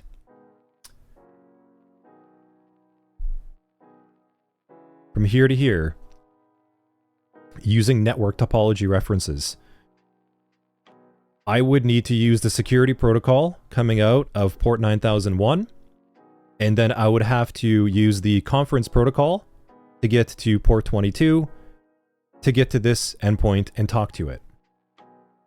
And this conference endpoint in the middle is your node. It's doing all this stuff. It's managing all that, and these different endpoints are these different connections happening. So to understand this, that's what DT is saying. Hey DT, Doug, thanks for coming in.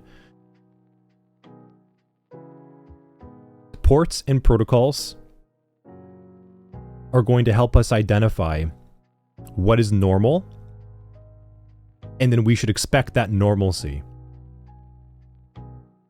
Anything that deviates from that normalcy becomes an IT or security issue. That's what DT is saying over there. That's how we identify indicators of compromise and malicious actors. And this is why it's important. Oh no, I haven't actually gone over the common ports yet, DT. Still kind of like learning all this stuff.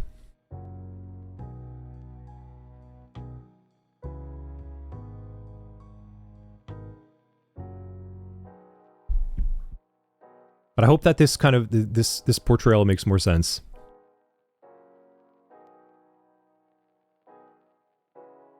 Protocol, you're going to see them is the language of how we structure and format the data, and the port is where to send it. And that port should be expecting to receive that protocol.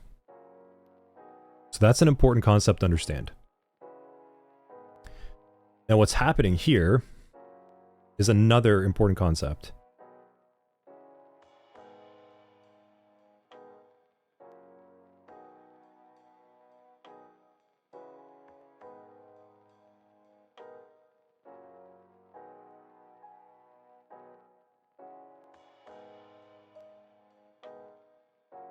So what's happening here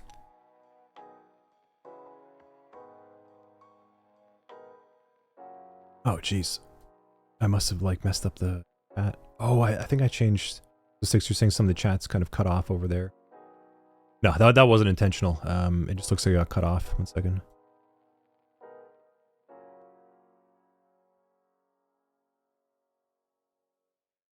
Is that too small though now? That's way too.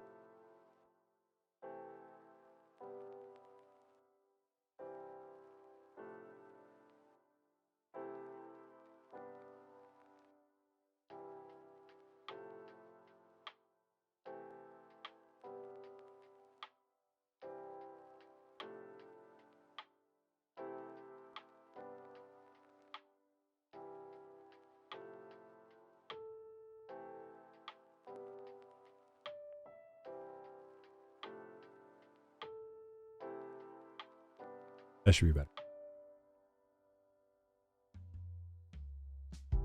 So Beard's saying, so port is like a highway. Depending on where you're going will determine what highway you need to go on. Protocols rule. Each highway has a different rule, like speed limit. No. No. A port in itself is not a highway. It's sort of like, if you want to use the highway model, kind of talk about that. If you have your highway and you have an exit that kind of takes you somewhere, well, this is kind of like road over here. This gate, that'll be your port. And this highway is just like wires, connections, cables, signals, doing their own thing. And you get off at this port to get on to another lane, another highway. Now, when you're inside of this space, there's a speed limit. Yeah, the on and off ramps. That's what I was looking for. The on and off ramps are your ports, and the speed limit you go through, and which side of the road you're driving on, and which lanes you're allowed to drive on, is like your highway driving protocol to go across that area.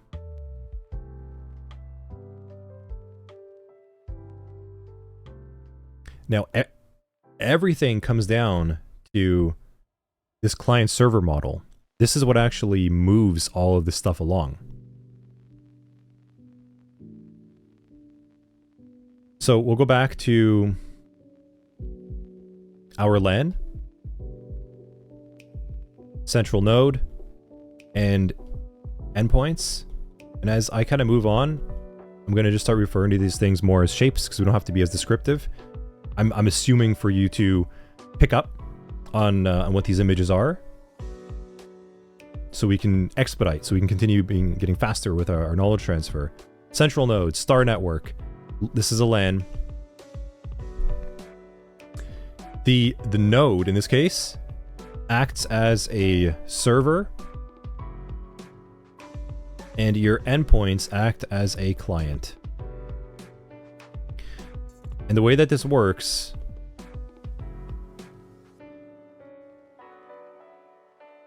is your computer, and now a client and a server are always they're different depending on the context of what's needed at a given time.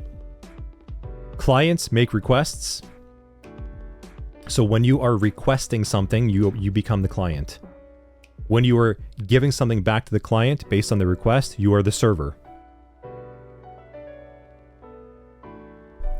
This model is everywhere, and this is how this starts to function. If I am a client,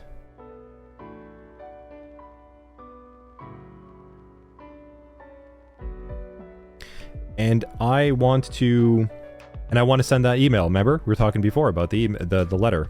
If I want to send that email out to someone else,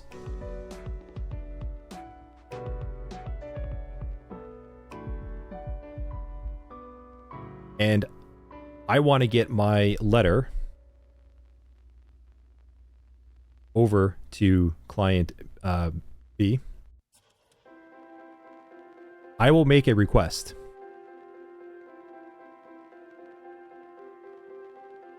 The client makes a request to the server and says, hey, I need to send. Yes.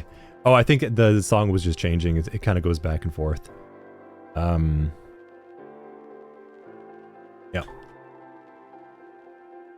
So, yeah, it's over there. It just kind of changes off and on.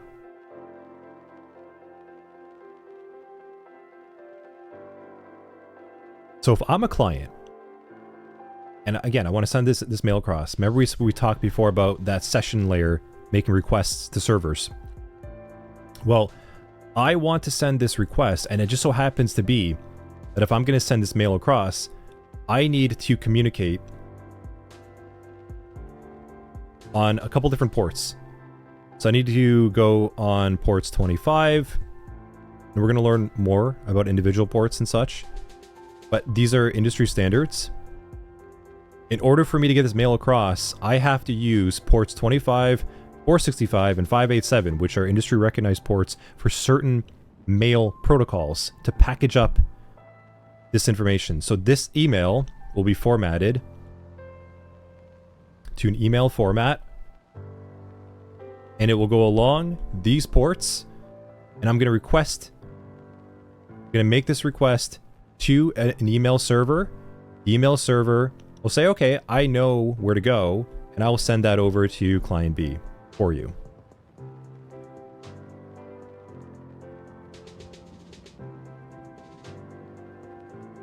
So we've come a long way.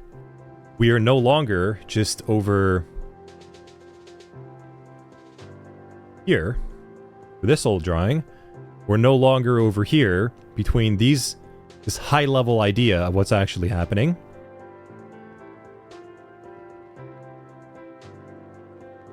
We are now saying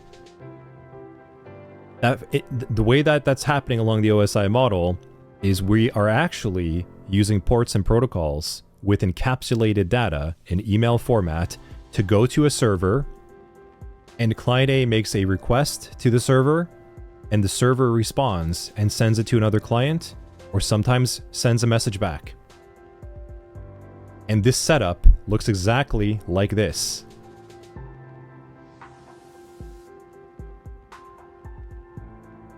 So we're going to send mail over here, port 25, mail server, in this case, sitting in the middle, sends the message over to from endpoints A to B. It's a star topology. And the way that endpoints speak to one another on a network is using this concept of the client-server model of sending information back and forth. And we do this by using ports and protocols to make sure that everything goes to the right place at the right time all along the OSI model. And it's no different than being at the Black Hat conference and saying that if you are a person that wants to speak in security, I'm going to go to room 9001 and I'm going to use the security protocol to speak to other endpoints when I walk in.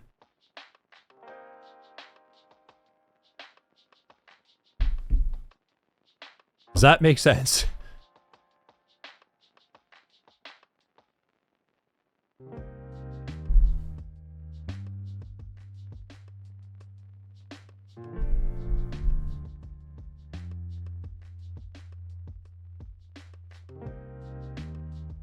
Good. Good. You see? You see how everything is like layering on top of everything? It's all what it is. So start slow and start with the basics, and we're going to just layer it on. It all adds up. It all makes sense.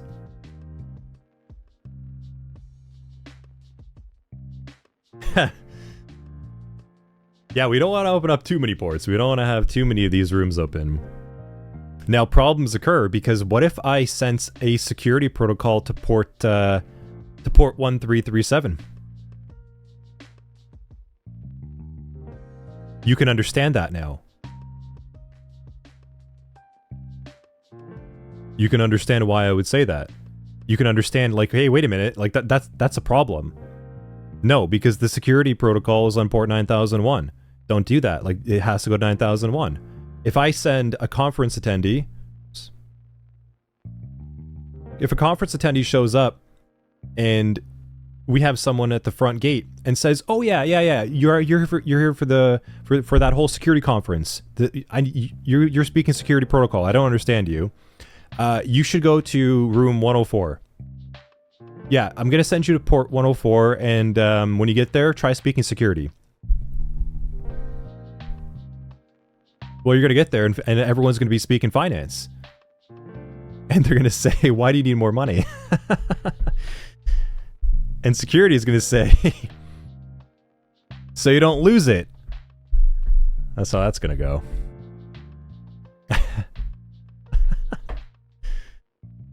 That's how that's gonna go. That's ports and protocols. That's the OSI model in action. That's star topology and network topologies all in action, and how everything moves along.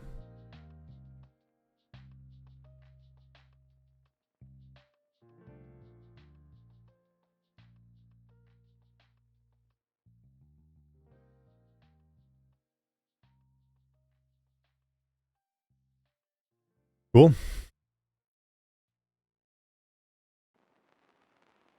I think that's a healthy spot to stop. Unless is there something else that we can maybe sneak in there? Because that's a lot. That is a lot.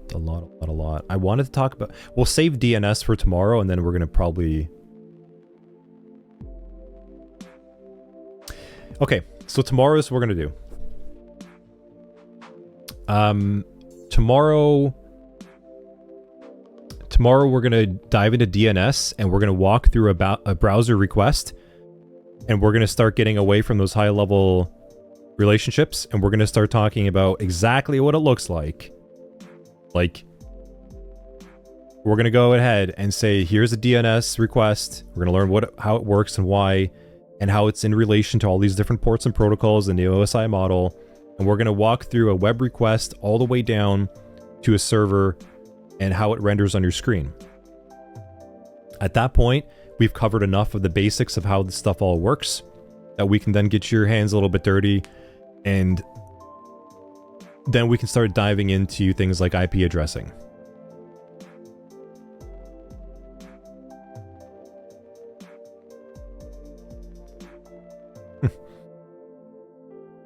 That's right, DT.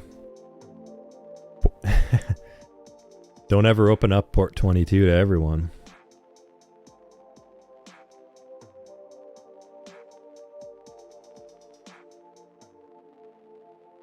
Yep, tomorrow, IP addressing, DNS, browser requests, and then we're going to start actually hitting the command line.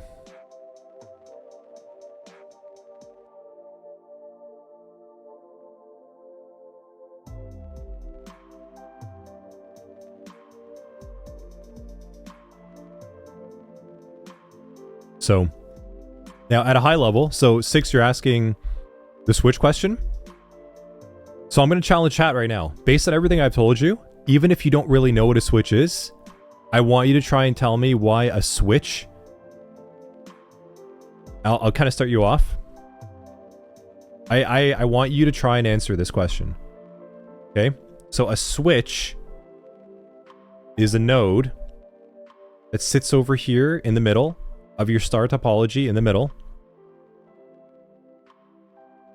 And it makes sure that data goes to the right endpoints.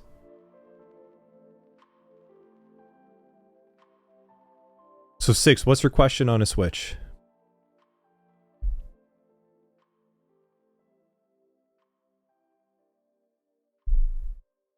And then we'll call it there.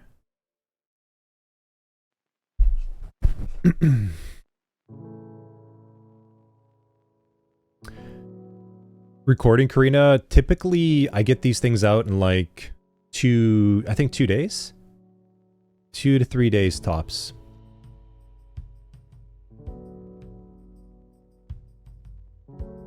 Yeah. Yeah, the reason why is like it takes a while to download, and then it takes like, I think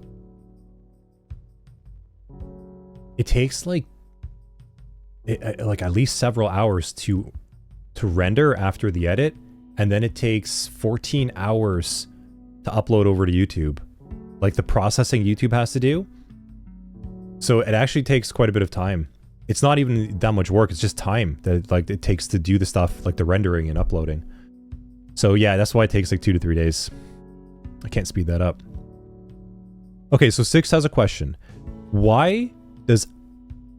I'm gonna change the question around, because I think that leads the person to think in such a way when it doesn't actually do that. I'm gonna change it around and say, why would adding a switch or adding a router increase security?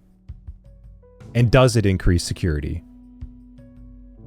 And just for all intents and purposes, before we talk about those tomorrow, a switch and a router At a high level, we'll just put the connections to the right places. It's just a node that sits in the middle.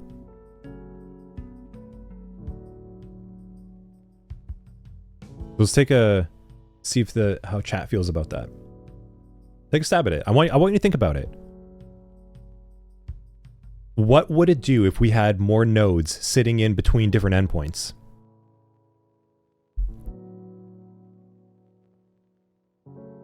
So I'll draw it.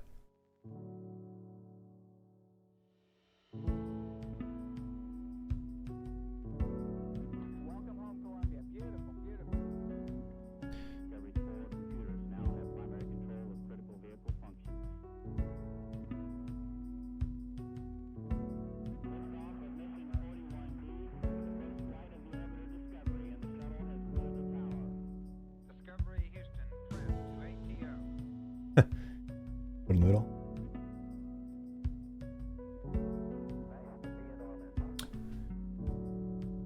Yeah.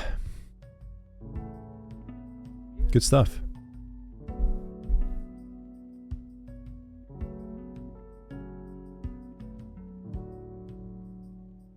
So imagine, so casting accuracy and also able to segment those connections. Yeah, virtual LANs, VLANs. It would have more demarcation ports, yes. Some more perimeter security and segmentation, yep. Good.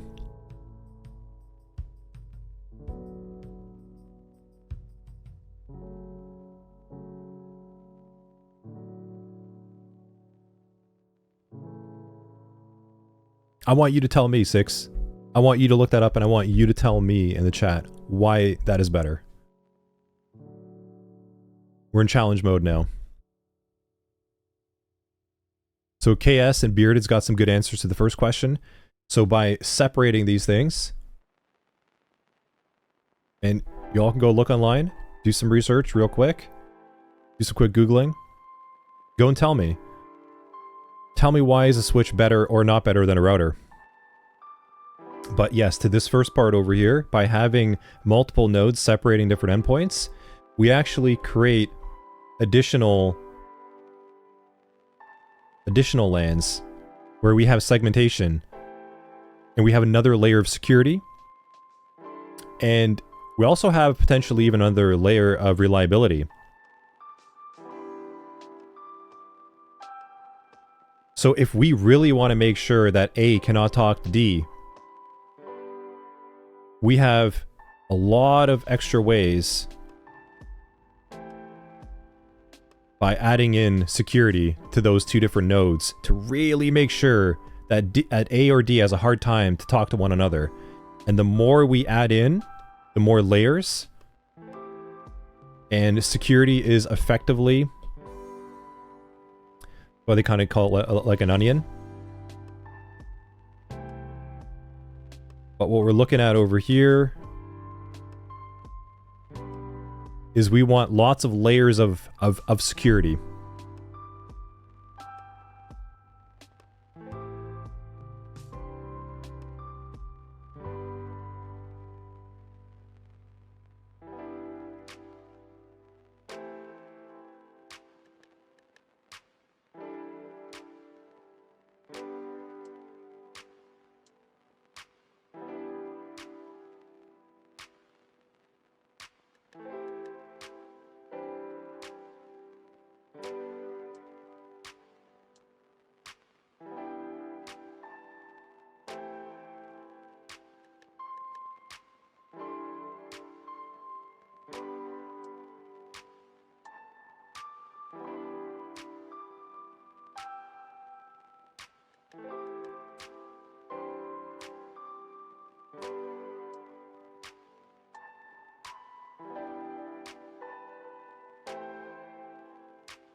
Let's see what we got here in chat.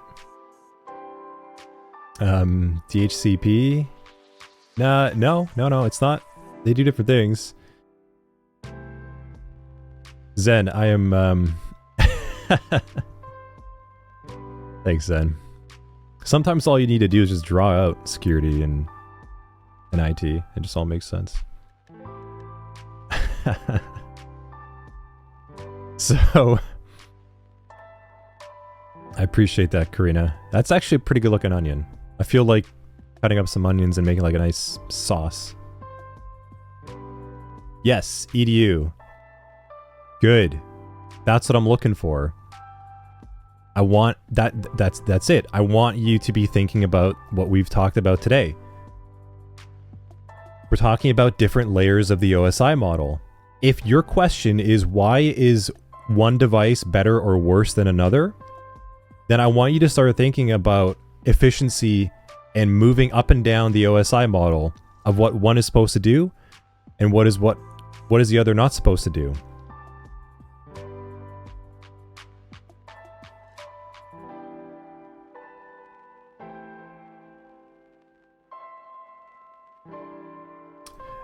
Hua, so we do this every...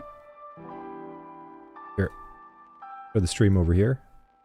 I need to get, like, an auto reply. Every Sunday, but that's the stream calendar. Yeah, exactly.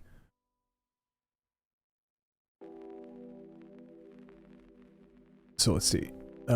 Yeah, good start piecing together. What are layers of OSI model? Where is security? Exactly. That's what I'm. Thanks, CT. That's what I'm trying to get you to think. Is instead of just throwing out like a question, I want you to start thinking, phrasing it around models and frameworks and concepts. Exactly. Yeah. If a router is up on layer 3 and a switch is up on layer 2, right? So that's one less layer of needing an operation. That means speed, that means efficiency, that means different use cases. But yes, that also means vulnerabilities.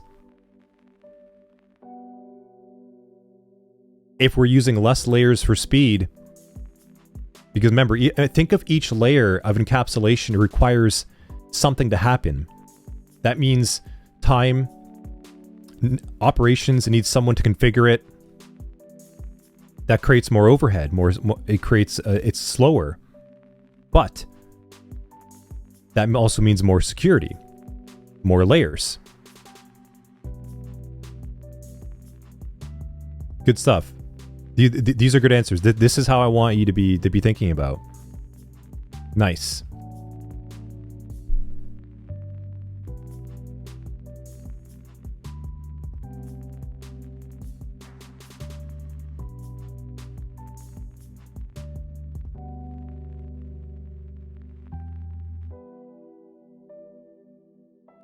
Yeah. Good stuff. Good stuff. Awesome. I'm glad you're all... We've come a long way today. We started literally like the history of the internet. From ARPANET. 60s to the 70s. We've gone all the way now to discussing the benefits of different types of network topologies, understanding how ports and everything sort of functions together, to the point that you can actually understand when I throw something at you of like why would it be an issue of a protocol going to the wrong port. This is where we need to go. We need to continue thinking more like this and more technical terms, and this is what we're gonna do tomorrow.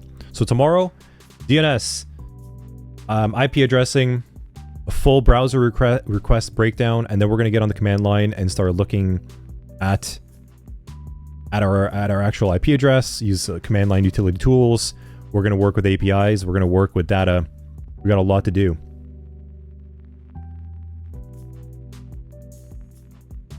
Yeah.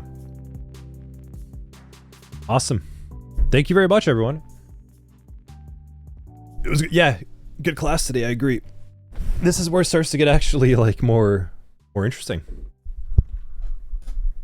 Yeah, that's right. You can't talk security to finance. Cool. Thank you, everyone. Recording should be up, like I said, in like 2 to 3-ish days. We'll be back tomorrow, 10 a.m. to 2 p.m. Eastern. We'll see you tomorrow. Otherwise, hop in Discord and connect with you over there. But thanks for being here, everyone. Thanks for the questions. Thanks for the support and encouragement. Hua, thanks for the follow. Hope I got your pronunciation correct. We also had Mogwim as well, too. Followed us earlier, too, so thank you for that. But good to have everyone here. I'm happy to be back in these streams. It's always a good time. DT will be around as well, too. He's one of the other SOC instructors. So, yeah, we're around. We will see you tomorrow, Sunday morning, 10 a.m. Eastern. Be here. Or be Rhombus. So bad. So corny. I will see y'all tomorrow. Everyone needs to buy an iPad, apparently. Have yourselves a good night, everyone. We'll see you tomorrow.